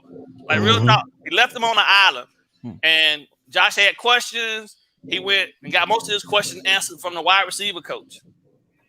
O'Shea was never really ever available for him, and then when Flores saw that, that's what the riff was like. Your job is to develop. He said, "Well, I don't have to. I don't. That's not what I do." What you mean? We coaches. But if you can't develop the player, then what you here for? That's what you're here for. That's what. So we're gonna agree to disagree, and we're gonna go ahead and part ways. And that was it. That was the done deal. So, in reference to what he was saying, and I was always trying to tell EM this, man. He said Ryan Fitzpatrick did definitely give us the best option to win because at that point then, with an inept offensive line, Fitzpatrick brought that other element of escapability and not having to stand back there and you know what I'm saying, get killed as soon as the ball was hiked that Josh didn't have at that point because what they started watching was that all them licks and all that punishment he took in Arizona, they didn't want him out there like Sam Darnold seeing ghosts. And you don't do that to a second year a second-year quarterback in the NFL. You ruin kids like that, and they understood that, and that's why they pulled him. So for people, like they even went back, and I actually had, I might be able to pull it up in my email where he had screenshot of what Flores sent him after the Dallas game in regards to his performance, right? Keep your head up. I thought he played well. I thought he played a good game. Keep your head up, kid. We let you down today. Right? We let you down in this one. This one's not on you, type of thing. That's what the coach told him. Because there was a whole bunch of dimes that he dropped. I mean, that he dropped in the bucket that guys just didn't deliver. Now, mind you, I always tell our fan base, man, you can't at any point be 100% for a guy, and then when they make a small mistake, you want to just jettison them. You feel me saying? We got to ride with everybody. And my thing is, whether it was Josh or not, even though if I didn't have a relationship with him or not, I'm going with the whole concept of understanding how difficult it is to play that position. It's hard, man. And especially if you're dealing with all the intricacies of these NFL offenses and you're getting a different one thrown at you every year. This is the second one now. You know what I mean? And he came in 6 weeks behind Fitzpatrick last year in the playbook. Progressed enough to actually even replace Fitzpatrick and even get a couple games. Played well in the Dallas game.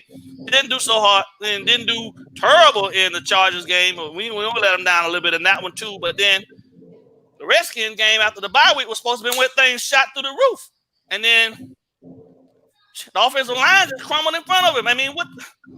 So as a coach watching that, no coach that's 100% built on redefining and redesigning their players and wanting their players to be the best that they can possibly be is going to allow a kid. That's what he is still to this day. I mean, he's old enough to drink now, but he's still a kid. He's 23 years old. Yep.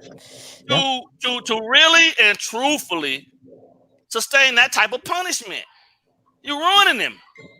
You ruin him if you do that. And I praise Flores and the organization for having enough grit to say, you know what? Now we're gonna go ahead and pull you off to the side. You can go ahead and watch and sit and learn and see some of the things that Ryan can do with his experience and things of that nature. But at the same time, we're gonna put something in place for you. So when they spent that money and they got Rosen his own QB coach, not that he had to pay for, that they paid for, that told me everything I needed to know. So I don't care what anybody else say about him not being on this roster, but he gonna be here until they don't have no other choice but to get rid of him. Now, if he go out and stink it up after they done put all this investment in him, then that's on Josh, and we'll deal with that. And that'll be a separate conversation he and I have when I fly back out to Cali and I see him at his parents' house. But until then, I know without a shadow of a doubt, and I'll go on record and say that Josh Rosen gonna be on this roster. In what capacity? That's on him. But they're gonna give him an opportunity to compete. But you know what? I come to the conclusion of think about it, Dolphin fans. Let's talk about it. Whether you like Rosen or not, you got a former first-round pick making $2 million a year. Worst case scenario, why wouldn't you want that guy as your backup? Like people talk about he's gonna be traded or he's out of here and he's sorry and this and that. Do y'all does people if you really know football, there is a such thing as coming on late. There is a such thing as situational. The reason why he hasn't thrived thus far. I mean, you're gonna literally write a guy off. You're gonna literally write a guy off and say he doesn't even belong in the league at this point. Like he could end up being the best backup in the NFL or even a starter in this league. And like Ball Game did say, he has to write his own future. But listen, I just don't. It doesn't make sense to me for people to just write the scenario off because you give up on somebody who's young. He's younger than the quarterbacks getting drafted now. In some cases. Just never understand that, man. Like people really and truthfully. I mean, as soon as the new shiny thing is shown to you, they flock to it. But I don't know, man. I've been with this team over 30 some years, man. Almost 35 years. And if that was the case, man, I'd have a little screw. Sometimes you just gotta sit still, man, and just let things manifest for a little. Let them mature. Let them mature, man. Wine is not good for the first couple of years. You know what I'm saying? True. They gotta sit for a while. It's grape juice, ladies and gentlemen. If you want grape juice, that's all good. But if you want wine, you got to take some time. Ooh, that was a bar. You want wine, you got to take time. Get up on the grind. Josh Rosen. Brown gonna ruin Baker Mayfield. Kyler Murray gonna take a step backwards. I don't care what nobody say, man. When you put these guys out there under that type of scrutiny and pressure, at some point they're gonna crack. True. Every team should implement a system, man, where if you got a capable backup, you got a capable veteran, sit your young boy, man. Let him learn, man. Let him learn. And then because look at it. It worked for Kansas City. True. Yeah. Mahomes he sat behind Alex Smith, and Alex Smith at the time was on fire. Let's be real about it. Alex Smith was that was a whole reason why Washington traded for him, because he was on fire. They said, okay, well, but unfortunately he went over there and got hurt. Mm-hmm. But even Joe Montana sat. Huh? Even Joe Montana sat for a while behind the bird. Yeah. Think about it. Look how long Aaron Rodgers. Steve Young sat behind Joe Montana. Look how long Aaron Rodgers sat behind Favre. Mm-hmm. Yeah. Sometimes you just got to let things mature. Just like you let the certificate of deposit mature so you can make the most money on the T-bills and CDs. Same thing with the quarterback. Now, what I will say is that if we're looking at and if we're sizing up the two kids on the roster now at quarterback, Tua and Josh, Tua has athletically the better profile, right? And he's gonna be able to give you some things that Josh is not gonna be able to give you. And I can agree. And and I don't have a problem with going on record and saying that. My thing is that if you can get to a point where you can keep both of them, you got the best of both worlds, man. And that's a problem. Like at the end of the day, that's just a problem that I don't think any NFL organization wouldn't want to have, because quarterback position, man, teams spend. Look how long the Dolphins have. Look how many quarterbacks we have gone through just to get to this point, in hopes. It isn't proven yet, just in hopes that Tua is the answer. And if he isn't, let's say hypothetically, if he isn't, how's the fan base going to take that then? If he struggles out the gate, when they do give him his chance, are we going to ride with him? Are we going to be loyal? Now, that's the real question. Are we going to be loyal and ride through the ups and downs with him? Or are we going to be ready to cast him off? Thank you, baby. Exactly. That's gonna be the truth. That's gonna be what's gonna really define the next generation of Dolphin fans. Because at the end of the day, you can say you're a fan of something, but you ain't a real fan unless you're willing to ride through the mud and everything and get dirty and have some of that in your mouth when you what I'm saying, when you biting down and that grit, and you really got to have something to hold on to when the days are dark and long, and you're getting you're getting pounded out on Sundays. You know what I mean? When you expect to go in a game and win, and that team show up and just shellac you. That's when your real fandom show up. Or you go through a 3-4 game losing streak, you know what I'm saying, when you're supposed to be, when you're riding high and we missed the playoffs again or something, you know what I'm saying? There's a whole bunch of scenarios, but I just hate fair weather fans, man. Yeah, hold on, ball game. Hey, Chef Jew, make sure you make your home safe, all right, bro? All right, I'll see y'all later, man. I'm still listening to the show, but I'm driving. Okay. No, I got you. Yeah. Yeah, be safe out there, boys. All right. Be safe, Chef Jew. Yo, what's up, Dwayne? What's up, man? Havoc, how you doing? Phins, Queen, how you doing? TG, what's going on? What's going on, people?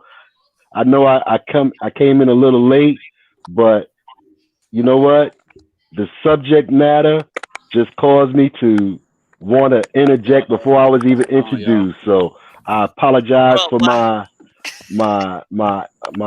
impatience, but I just wanted to say something about the fact that everybody is wanting him to start day one, when in fact he needs to at least have an incubation period, a growth period, so that he can learn and adjust and if it would be different if there was 3 rookies or three QBs in there that were inexperienced. But when you have somebody in there that actually has had some success with the team and in a career, and mind you, it's not a lot of playoff success, but he's had success where he's been able to have a long career, you should at least let him start the season. Especially when you consider that Coach Belichick is 14-0 against rookie quarterbacks, and that's the first game. So let Fitz start the season so that you have somebody who has experience against the Patriots and has won recently in Foxborough. King has something The to winner, say. the quarterback on that game day gonna be the one that win the training camp. So they're gonna ride with who's hot. Yeah. So, yeah. Well, it's only in the entire organization's best interest for Rosen to do great, because at a certain point, we've invested the pick into Tua, but coming off the season we just came off of, nobody's job is really is guaranteed, particularly at the quarterback position. And at a certain point, the veteranness of Fitzpatrick shows us that at some point he's going to run out of gas. It just happens. Now, at that point, we have to have enough belief that Chan Gailey gave Rosen an equal shot of success that he gives Fitzpatrick. When we know last season, O'Shea, he gave up on Rosen and just invested everything into Fitzpatrick. So at a certain point, we have to understand that a fresh start for Rosen, and particularly in a situation where the O-line is a little bit more gelled up, we'll be able to make a fair evaluation. But up until now, we haven't really been able to make a fair evaluation. With that being said, with the investment we put in the Tua, I think all 3 quarterbacks have a position on the roster for 2020, but coming 2021, it's going to be very hard to tell a 24-year-old quarterback that maybe distinguished himself well in the 2020 season that your projection is going to be backup. If he does well in 2020, somebody's going to come knocking. And at that point, Josh will have to make the decision, am I good here, or am I going to try and make a run at being a starting quarterback in this league?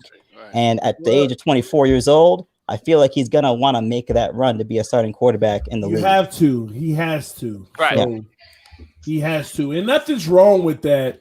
It's just giving him a fair shot and allowing him to have that opportunity, because based off of the way his career has gone, he has some blame to own for himself. But at the same token, he's had a tough situation that most quarterbacks don't go through. And changing of coordinators over and over and over, not having a good old line for both teams that he's been with. I mean, you can't ask for – that's a terrible situation to be in, man. It's a terrible situation. So you don't want to turn him into David Carr, Exactly. Well, yeah, that's a good one, man. Shout out to Ball Game with the 305 shirt, man. I like that one, man. That's sweet, man. I'm going to have to find that one. I'm really going to have to find that one. What's up, Larry? What's going on, Hey, guys. Larry? What's happening? Fins up. What's up, man? Fins up. Hey, I just want to mention a couple of things. Ball Game reminded me about. I remember I told you guys I was at the scrimmage with Tampa Bay when the Dolphins were here. And I told you one thing I noticed, that Flores was always in Rosen's ear. But guess who was not? Okay. O'Shea. It was Chad O'Shea. Okay. Yep. He was just wandering around talking to a couple of players here or there. But clearly he didn't seem engaged with the players. And Ball Game brought that up, and I just remembered that. I didn't think about it personally. I just noted that Flores was always for both days in Rosen's ears. And the other thing, too, I've said it before, I wouldn't be surprised if they cut Rosen. I wouldn't be surprised if Rosen won the job outright. But I want to remind everybody, when Brian Flores replaced Rosen with Fitzpatrick, he didn't say Fitzpatrick was by far the better quarterback. He said Fitzpatrick gave us a better chance to win. Right. Because, he has more experience. But more important than that, nobody's picking up on. He's just that far more mobile. than any of the quarterbacks we had. And to survive that line play, you need a mobile quarterback. Okay. So I just want to remind people that. Now, is Rosen going to win it out? We don't know. We don't know. Okay. All I know is this kid's got the talent, and I'm sorry. I don't think he's playing as bad as everybody because everybody here noted how many drops he had on him. I mean, picture perfect passes that were on the money that were dropped, unbelievably dropped. Had several, like 5 or 6 of them. I mean, if 4 of them were caught, obviously that horrible percentage would be a more acceptable percentage behind a bad offensive line. So just want to remind people that don't be surprised. And it's the best of both worlds if Rosen wins and Tua's ready the following year. Because you're exactly right. We got 2 quality quarterbacks and we have an asset if we have to make a move. And hopefully we do because it's a perfect situation that any NFL team would want to be in. 2 young by the way, guys, please. Flores did the right thing, okay? Because how many talented quarterbacks are drafted with a number 1 pick? You got to remember, the team that drafts the number 1 pick is usually a horrible team, okay? And that's why, in my opinion, there's such a high failure rate of quarterbacks that are drafted only 1, 2, or 3 in the draft because they're thrown into the fire with a horrible team. And sports in general, quarterback in particular, it's about confidence. Okay, if you're not confident in your ability, you can't lead a team, and you can't be effective, whether it's a running back or a quarterback, especially a quarterback. So I think Flores did the right. I believe that's what he did. He saw this horrible offensive line going to get the kid killed. More importantly, he's going to just destroy the kid's confidence. Just pull him out, let Fitzpatrick run around and create the magic that he does, and that's what he did. Okay.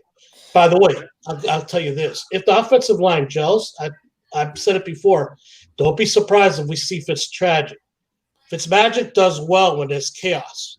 Okay, it's not what you call a Tom Brady in the pocket passer. Okay, and that's where a lot of his interceptions came from. He was on the pocket, a clean pocket. So just bring that up. But we know in regards to last season, Fitzpatrick is go ahead. Oh, just give me 1 second. I'm gonna let you go. I just want to let Sean Tunsil know that I'm trying to bring him in, but there's a lot of background noise. So if you can hear me, Sean Tunsil, just give me a thumbs up. Let me know you can hear me. There's a lot of background noise. I'm trying to bring you in, but it's too much background noise, and it's kind of cutting people off. But go ahead, have it. I just want to say, in regards to last season, 15-year quarterback. Ryan Fitzpatrick was much more able to deal with a porous offensive line than 23-year-old Josh Rosen was. And that's just a matter of Fitzpatrick's skill set, but also he's been through it. He's been through what Josh Rosen has not been through. He knows what he has to do to survive when you have a bad O-line. Josh Rosen's still just trying to understand, just trying to build some momentum to get some success in the league. Yeah, get up to stuff with the speed. It's hard to get up to stuff with the speed of a game when right off the bat you're running for your life. Sure. Yeah, definitely. And that's a skill set that you have to build up over time. And Josh is just trying to get the fundamentals of being an NFL quarterback down. You can't expect him to be out there, wheeling and dealing. That's just not who the quarterback that he is. Maybe he's just, his destiny is a game manager. But in his second year, without the proper tutelage, without someone kind of being behind on the playbook to a 15-year veteran quarterback, it's a recipe for disaster. And then you take into account the fact that, although O'Shea was Flores' guy, O'Shea is not equipped to be offensive coordinator at the time he was offensive coordinator.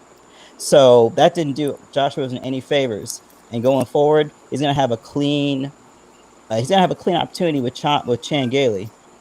He's going to get the playbook at the same time as Fitzpatrick. And when training camp comes, Fitzpatrick has what's the edge. going on, everybody? I can't hear nothing. You can't hear anything, What's up, Draft You can't hear me, Fin Saturday? I can hear you. We can hear you. Yeah, we can hear you. Oh, he dropped out. Oh, wow. Well, just to finish the point, he's going to have a fair opportunity to distinguish himself and show that he can lead this team for the 2020 season. What he makes out of that situation, it's up to him. It's up to him. Yep. But he's gonna get a shot. And Fitzpatrick, if Fitzpatrick at age 38 is outplaying you, is outshining you in practice, I mean, what do you say at that point? But I don't think, if you look at Rosen's talent level, I don't think Fitz is throwing the ball all over him on practice or anything like that. It's just in the end game situation. Fitzpatrick is more equipped to handle a bad offensive line than Rosen is at this point. So come training camp, I'm looking for him to get a fair shot, and hopefully he can raise his value in this league. In certain situation, if Tua is the anointed one, then Rosen can come in and be the backup to him. But if he distinguishes himself well, there may be an opportunity for him somewhere else to make a go at being a starting quarterback in the NFL. Sean, do you have anything you would like to add? No, what's up, Sean? Hey, how you guys doing? What's going How you on, doing man? today? All right, Sean. Hey, we actually just celebrated the Tunstall-Bell family reunion this past weekend virtually on Zoom. So okay, but That's what's up, man. I've been trying to get on for a long time to talk to you guys. Mr. Ball Game, you A1, and TD, you A1. I appreciate you, man. Appreciate that, man. But I've been wanting to get on the show so I could just, tell everybody we've been lifelong Dolphin fans for a long time. I started up as a Dolphin fan in West Germany, and my first number was number 15. My dad sat down and told me everything about the number 15, which was Earl Morrall. And my mom was a big Mercury Morris fan. So it just all was kind of exciting when Laramie ended up going to the Dolphins. We had no idea. We was Dolphin fans before he even went there. And with the incident happening and how it played out, it just was like cool, But he had to move on, and I'm still happy for him, and I'm still a Dolphin fan, so I'm always going to be a Dolphin. So nice, man. It's nice to hear that, man, because we've had you in the comment section for quite some time, and you're related in everything, and I'm glad y'all had that family reunion, man. That's something that I'm envious of, because when my grandfather had passed, our family reunion stopped, and it's just amazing to hear, even through COVID, that y'all at least able to have a family reunion through through the virtual world, because it's something that I've always wanted to be able to bring back for my family, and I'm gonna work hard to do that one day. So kudos to y'all for keeping that going, because I know how important it is, especially in the African American community, to make sure you have that bond with people who have spread out around the country and things like that. But I wanted to ask you though, man, how is he doing, man? I'm actually happy for Tunstall, getting the deal that he got and stuff like that, man. It's been good, because his mom Desiree, she's real good, and she negotiated his contract and everything herself, Wow. So didn't know that, man. Didn't know that. So mom's taking care of everything, huh? Yeah. Keeping it in house. Keeping it in the family. That's what's up, man. Keep that money in there. And so hey, and mama got him max dollars too. Yeah. Me and my cousin, we was talking about that. We was talking about the whole thing, how it played out.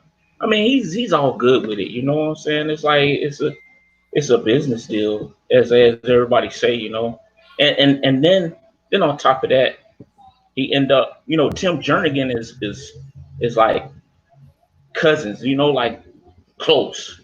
So Tim went to take to the Texans too. So it was kind of like good. I got family on the team with me too. So it's good. It's good. When you get a chance, man, from TD, tell Tunstall, hey, calm down on them penalties. We need him to go to the Hall of Fame, man, because I'm proud of him, man. I'll probably see him if with this virus thing. If it lifts up, he'll probably have a football camp in July. Yeah. So I'll get a chance to see him then. I haven't had a chance to talk to him, but besides the little family reunion thing. But he's doing good. He's doing good. It's like he's trying to help the community. He donated money to pay people's rent and stuff. So it's been cool. Yeah, heard about that. Yeah. That's what's up. But I wanted to ask you, man, because I know the beautiful thing is you're still a Dolphins fan and you were before. He even got drafted. What was that? We sure miss him. Yeah, we miss him. But we got to talk about the future, all right? So what's up with this quarterback situation? What's your thoughts, man? Well, for me, I like our quarterback situation. I think we can go three different ways. I look at it. I mean, we can go three different ways. I feel like all three of them can start and do something for us. So it's just a matter of how, they go to camp and they start to look. But I think all three of them can do something. I mean, Fitz can do what he does until Rosen or Tua pick it up. I just think it's the whole thing that happened with the draft. It was great. It was great. It was great. And I mean, what was you guys thinking of, like the draft part? What do you think of the draft? I'm one that believes that it was a slam dunk. We didn't get everybody that we set out to get, but I think we made the best of the situation and the contingency plans. We executed them flawlessly. I like the haul that we brought in with the circumstances that we had to deal with. And I think that it's going to carry this team into, like I always say, the Super Bowl. Insanity can hate all she want on that. But anyway. Hey, I got one more little nugget for you guys, too. What was that? I got a little nugget for you guys. I thought we was thinking that Laramie's little brother was going to be a wide receiver for the Dolphins. But somehow, I guess he, in the transaction, he ended up going somewhere else. But his little brother was about to sign as an undrafted free agent with the Dolphins. His name is Alexander Weber. Alexander Weber. Wow. Yeah. Hey, why didn't he sign? I think he was going to sign. I just can't. I don't know offhand because, like I said, I haven't talked to him. But the last, conversation we had, it was, that he was going to be signing with the Dolphins. But I think something's sidetracked and he went somewhere else. Wow. Well, I definitely wish him the best. But speaking of wide receivers, and I don't mean to shift the entire conversation, but we want to go around the table here and want you to hang out with us for a little if you can, Sean. We want to go around the table, and I want to start with Insanity because we talked about it last night, this wide receiver situation with Devontae Parker. Do you think that this lights a fire under Devontae with his personality? The situation of him going back and forth with Michael Thomas last night, and also what's your thoughts on the media, like I predicted, getting it wrong, basically trying to dog Devontae Parker on TV today? Yeah, I guess I think Devontae just the type of person, the narrative that's been written before this about him, especially what Gates did to him. He already had a fire. He goes out and, with an abysmal team, puts up over 1,000 yards, and now we actually have a team. He's going to get some of his, other young receivers back on the field with him, so that should help with their production and his.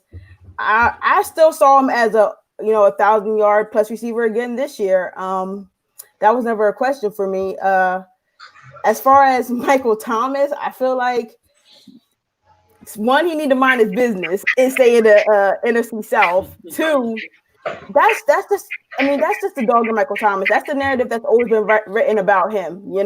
Granted, he was in a more opportune, system because he's always had a run game, Pro Bowl quarterback, decent offensive line. They were, really, stunning for Michael Thomas, but we're not going to take away from how good Michael Thomas is. It ain't going to stop none of us from drafting him in our fantasy, league if he's available on the board. Michael Thomas is that dude. Devontae, he finally has a year. I get both sides of it. And for Michael Thomas, I have no slight or no ought against him. He's just defending himself because guess what? it is hard. It is pretty darn hard for a cornerback or a safety or anyone to break up a pass on them. So, should Devontae have stoked the fire is what we need to say. But I don't blame either one for defending themselves because at the end of the day, they're both great wide receivers, and I expect Tom to have another plus yard season. And who knows, they might be tracking each other's numbers just as a fun thing to do this season as motivation. But like Parker says, sometimes it's about how many targets you get. But we know if that ball's thrown to Michael Thomas, 9 times out of 10 it's going to be caught. We have not. Anyway, Havoc, what do you have to say about it? If we're looking at the situation, Michael Thomas is showing a world-class level of petty, almost to I'm watching The Last Dance, how Michael Jordan would take the slightest of slights, turn it into a molehill, and then use that as fire to fuel his desire to win. But with Michael Thomas, it just seems like you're kind of like on a petty Twitter beef that you're trying to gas it up a little bit to prop up your confidence. When you already one of the best receivers in the league, you don't need to. Parker's a really good player, but if you're looking at where Thomas is in the league and you're looking at where Parker is in the league, you're punching down a little bit. So just everyone knows you're in a system that is designed to get you the ball as much as possible, especially when on the opposite side of you lined up is Ted Ginn Jr. It's not too hard to understand why you're getting all the targets. You don't need to punt down to Devontae. Devontae was an offense similar to the New Orleans offense. We would be talking a little bit different about Devontae, but that's just not the reality of the situation. So for me, he's just being a little petty. Maybe he's trying to stoke his fire a little bit, but come a week or so, we're gonna forget this even happened. That's what I would say. What's your thoughts on that situation? I don't know. Ball game can hear me. Ball game, you can hear us? Yeah, I hear you, bro. What's your thoughts on this Devontae Parker back and forth? First thing first, I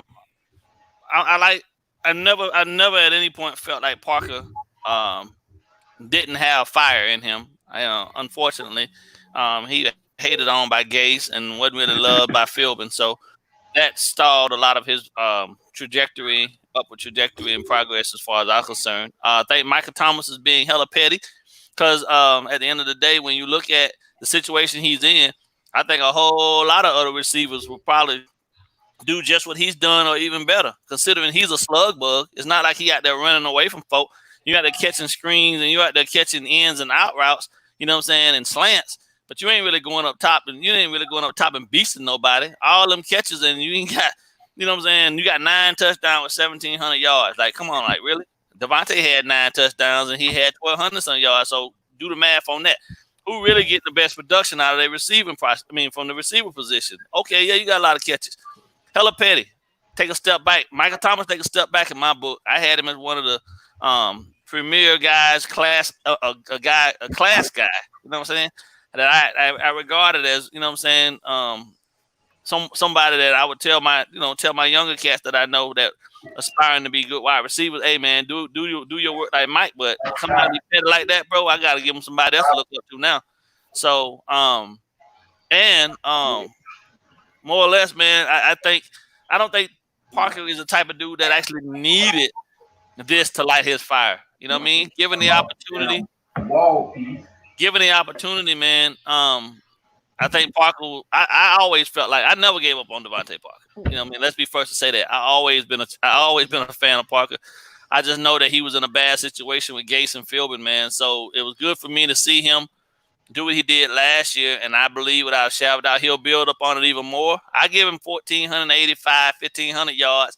Preston going to take a little bit of that if he comes back healthy, but at the same time, I'm calling 12 touchdowns, 12 or 13, probably 1,485, 1,490 yardage wise, probably about 67, 68 catches. Okay. So you're saying Devontae Parker going to be first team All-Pro next year? Well, and 2020. If that's how it shakes out in terms of what the AFC production is, because you got a lot of cats. Ty still putting up numbers. Hopkins is gonna put up his numbers. You know what I mean? Julio Jones is gonna put up numbers. Well, I'm talking in terms of the AFC side. Okay. I'm not gonna put him. Julio gonna eat regardless. But I have always regarded that a focused Devontae Parker, to me, it can be as good as any of those dudes on any given Sunday. So like 200 against the Bengals. Yeah, over 200 yards against the Bengals. So easy. I don't think he needed this. I think this is just gonna be just something for him to be like, you know what, I'm gonna go out here and even if they are doubting me, and if they, what I'm saying, the haters gonna hate, but I'm gonna give you something to really hate. Watch me work, punk. You know what I mean? Another log on the fire. So yeah, exactly. So I'm you know what I mean? So I'm gonna look at this from a different perspective. Ain't no restrictions. Parker can be as good as Parker. Parker can be as good as Parker can be. You know what I mean? It's all on him now. Ain't no coach or any other situation outside is affecting what Devontae do. It's all on Devontae now, and that's the best thing for him. He didn't have that before, so. So I'm gonna look at this from a different perspective. Okay, you have two wide receivers that had quality seasons, no matter what. But looking at the beef itself, I thought that Michael Thomas took this to a whole nother level by calling out Devontae Parker's parents in a tweet. You don't talk about somebody's mama, okay? That showed that like Ball Game said, a lack of character to me, because the things you say on the keyboard, you're not necessarily gonna say to somebody's face. Hey. So for him to talk about his mama and even mention his mama in the diatribe, that was a no-no. So he lost something in my sight. He's a great talent. He gets targeted a lot. And the fact that he's got such a good percentage on the short and the intermediate and short passes is a credit to him. But by the same token, you have to show more class when you're the front runner. You have to show the class. And it was as if the positions were flip-flopped and Devontae was coming at him in Michael Thomas's reaction. But it wasn't. All Devontae did was answer a question, and Michael Thomas took that way out of bounds and then stepped even further by talking about or mentioning Devontae's moms. So that's the way that was low, and that showed a lack of character. Mm-hmm. Listen, next year, Saints versus Dolphins is going to be even more interesting, because I'm pretty sure X and Byron are going to have a lot to say if they don't really have their boys back. And I don't think there's a single cornerback right now on the Saints that's contained in Devontae that game. But I'm just saying. Hey, can I say something before you go, John? Yeah. Hey, so Anthony Mazzano asked a question. I want to make sure I got that question answered. He asked me about. I do believe that based on the relationship between Fitzpatrick and Flores and how enamored they are with him as a person, all in all, I do believe that his transition for us is going to possibly be as maybe like a assistant quarterbacks coach after he's done playing, right? So Anthony wanted to know that he wanted to know if I thought there was a possibility that they would bring him on, you know what I'm saying, after he's done playing as a coach. Yeah, I do believe so. I mean, a lot of guys can't transition. You know what I mean? Because they're straight player, and they don't know anything about coaching.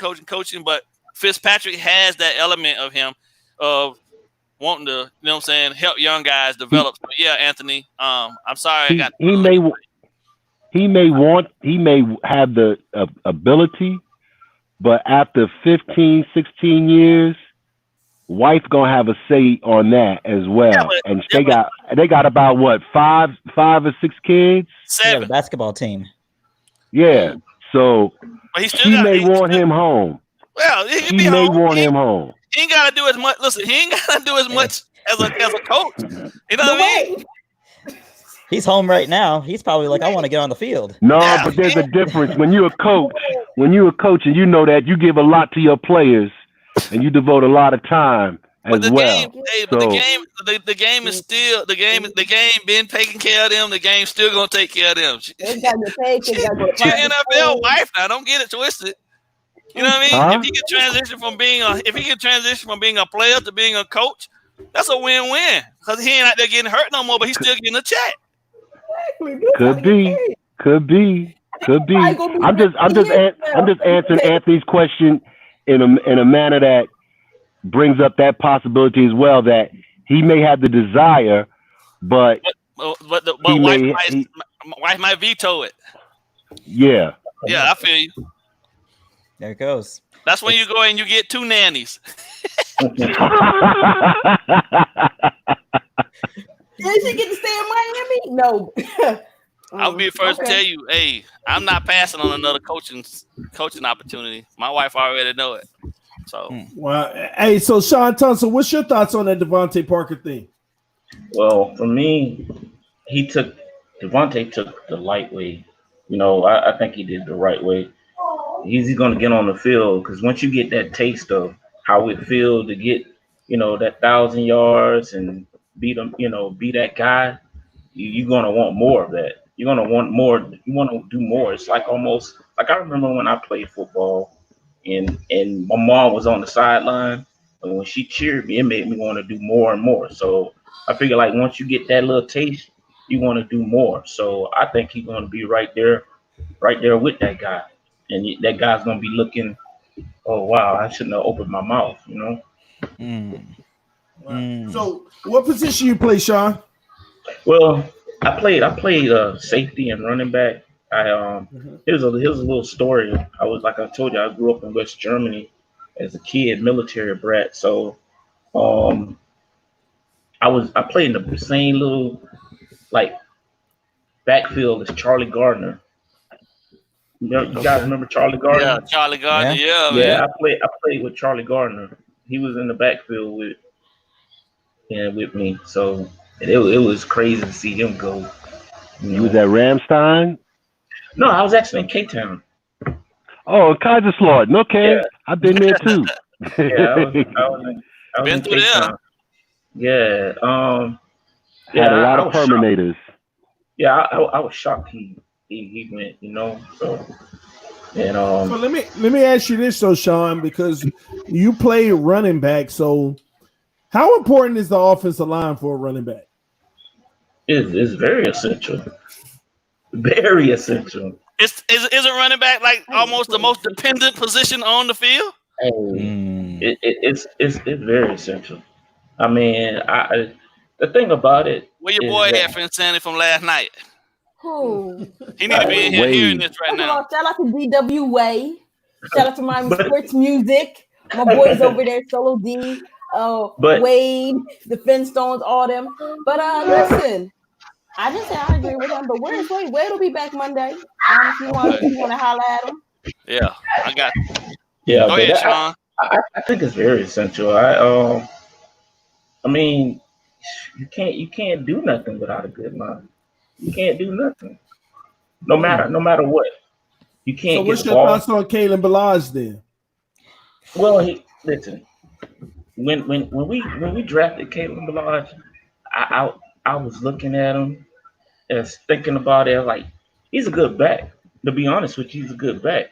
He look who his coach was, Herman Edwards. You know what I'm saying? So I know that he's got some. You know, Herman Edwards is a good coach.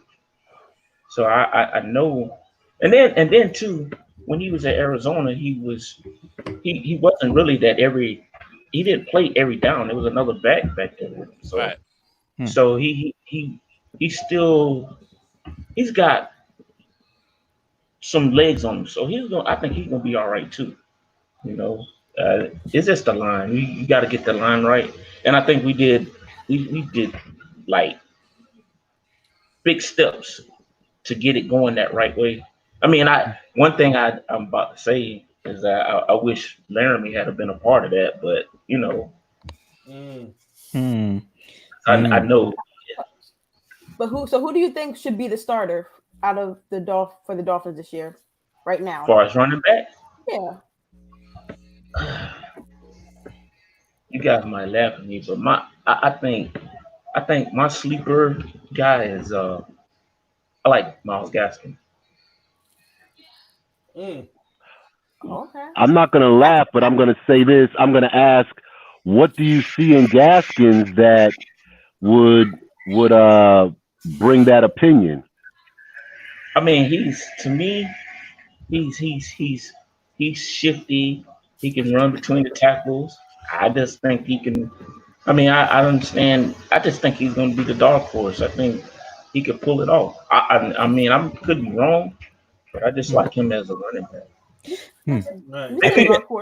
Yeah, I think if you're looking at the money, I mean, they put the draft pick to get Breda, and then they paid Howard, and neither one of those guys are every down backs.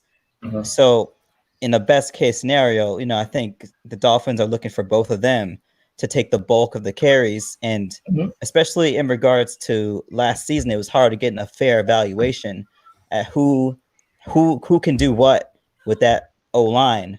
Now this year, we're going to see what can Balaj do, what can Gaskin do, what can all these guys that didn't necessarily have great seasons, what can they do and what can't they do? What is Laird? What is his piece? What is his place in this whole puzzle? Because right now they got a lot of backs, and they're not going to keep all of them. But I got to quit. Let me ask you this then. Sure.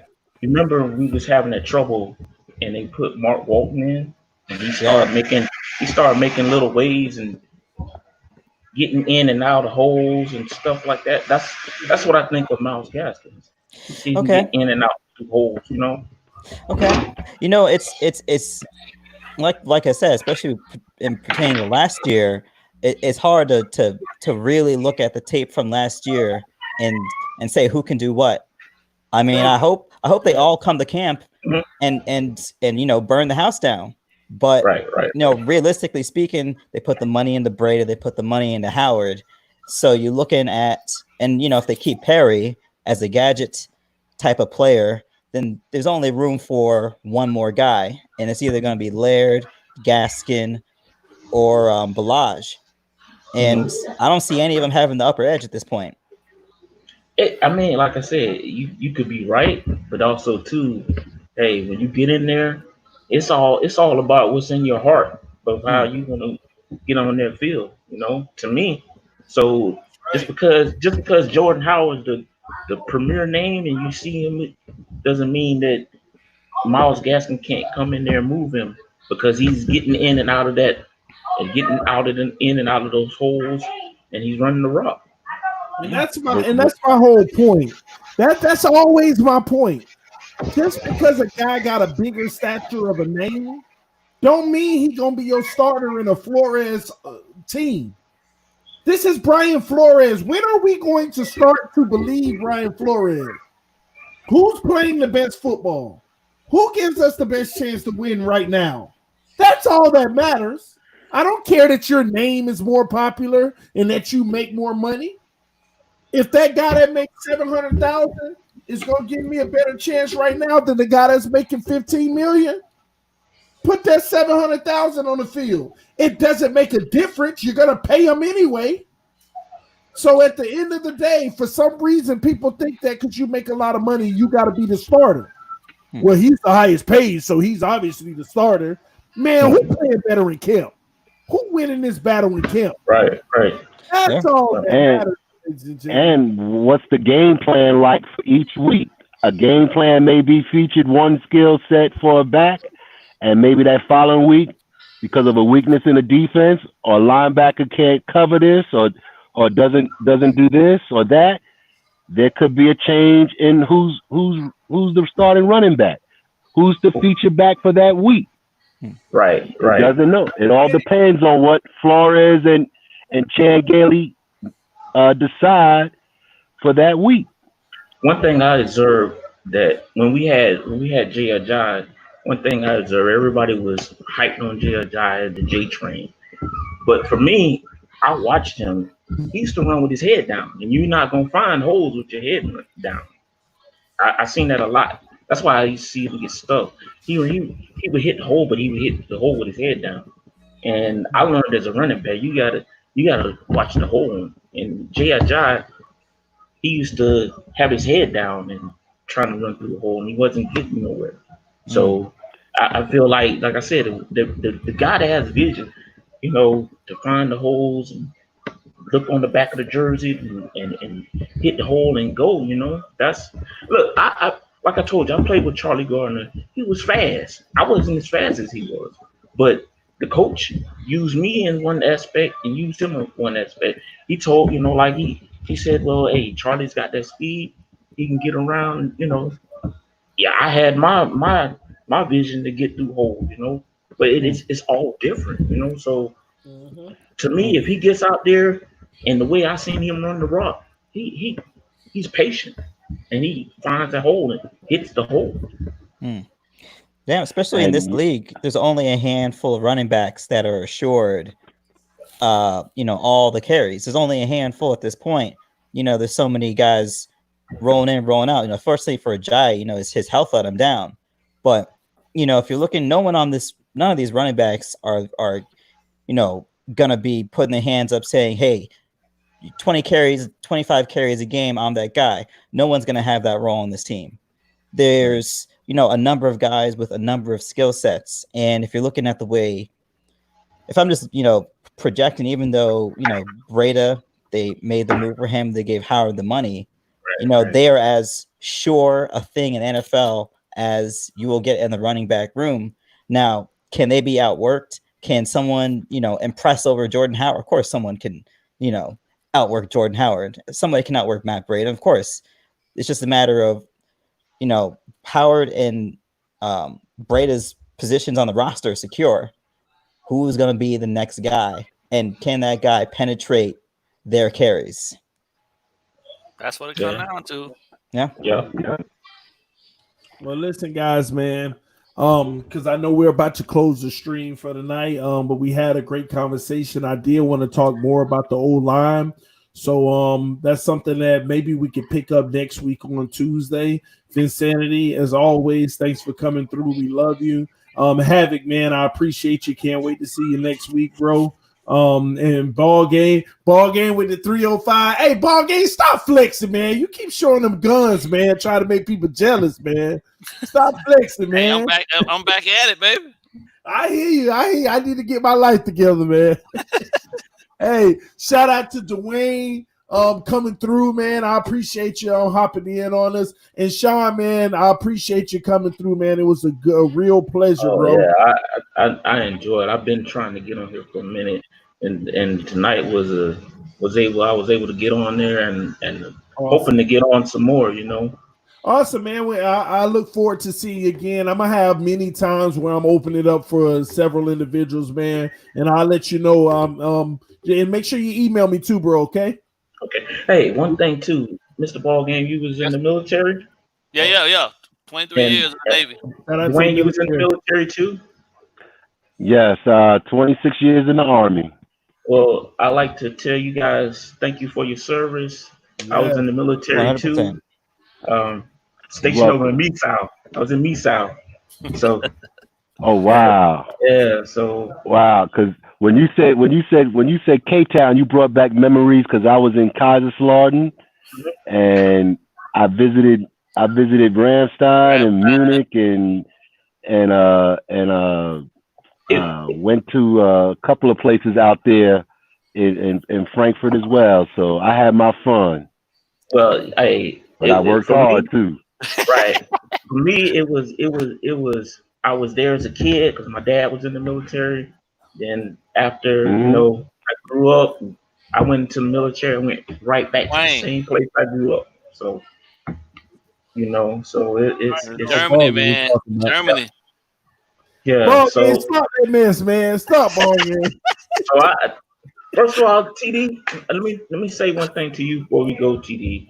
Absolutely, I appreciate this so much that you doing this. You know, I'm 51 years old and I've been a Dolphin fan for a long time. I think I got my first taste of being, like I said, my mom. If I could bring my mom on, she was a big Mercury Morris fan. That's all she talked about. I love the way he runs. I love him. So that inspired me to be a little running back because of my mom.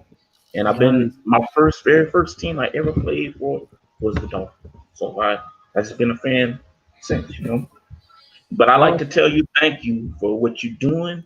And like I said, if I could get on here again every time you get, I would, because I enjoyed that. Absolutely, man. I appreciate that, man. That's the stuff I'm talking about right there, man. I appreciate soon, just Raymer. that. Soon, brother. Soon. I'm sure there's some slots that Finsanity would like for you to fill during her 4-week vacation. Man, stop that, man. Listen, man. Listen. I just want to put. Don't even say a word. Don't even say a word. My whole thing is. I just want to listen. I just want to see the Dolphins go on Mondays. Joel Sabata is welcome on Mondays. Anthony Mazzano is welcome on. You guys, Finsanity Monday is for you guys to come on and talk to us. Just tell TD. Tell me to drop the link because TD don't be listening. Open up your money. Oh, and you too, Havoc. You driving a little shade, John. Yeah, don't worry about it. I'm gonna give it to her later. But you may want to make a plate on every stream. Great panel, guys. I had fun. This is really fun. Man, I love y'all, man. I appreciate y'all coming through. As always, another amazing show, man. Y'all already know what time it is. Y'all keep y'all head up. Y'all love y'all families, and y'all do everything y'all can do to live your life right. This is TDPHINSTALK, home of the real Miami Dolphins. Jersey. To everybody in the comment section. Thank y'all. Salute to all the service members. Yep, you're right, Cloud Life. It's gonna be a lot of work, man. That's why I'm gonna make sure when I do it, I'm gonna do it right. Everybody asked me about this channel. I'm taking my time, but it's coming. It's coming.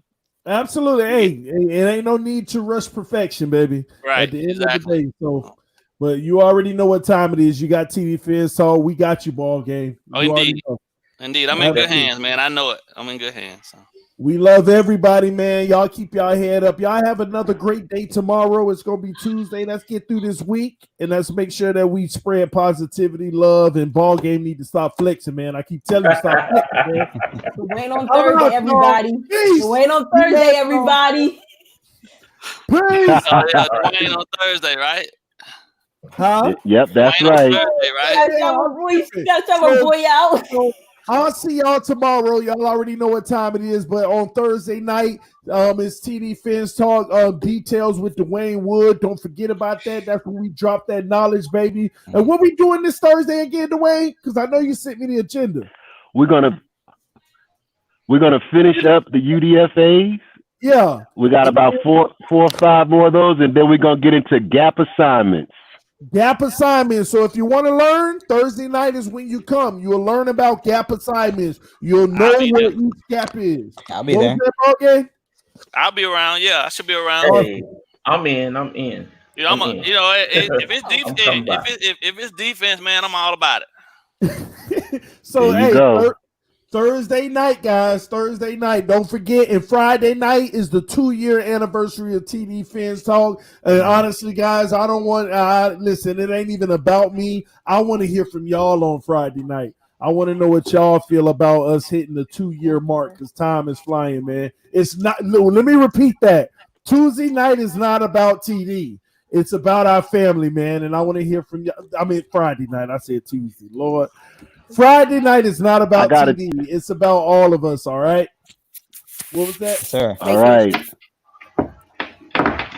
All right, y'all. We'll see y'all. All right, ball game. All right, go ahead. Right. Go Dolphins, baby. Go Dolphins. Hey, give it to us fresh, Dwayne. One more time. Love y'all, chat. Love y'all in the chat, Go man. Dolphins. Go Dolphins. Go Dolphins. Go Dolphins. Super Bowl, baby. Don't be running from it. We out, y'all. We'll see y'all soon. Peace.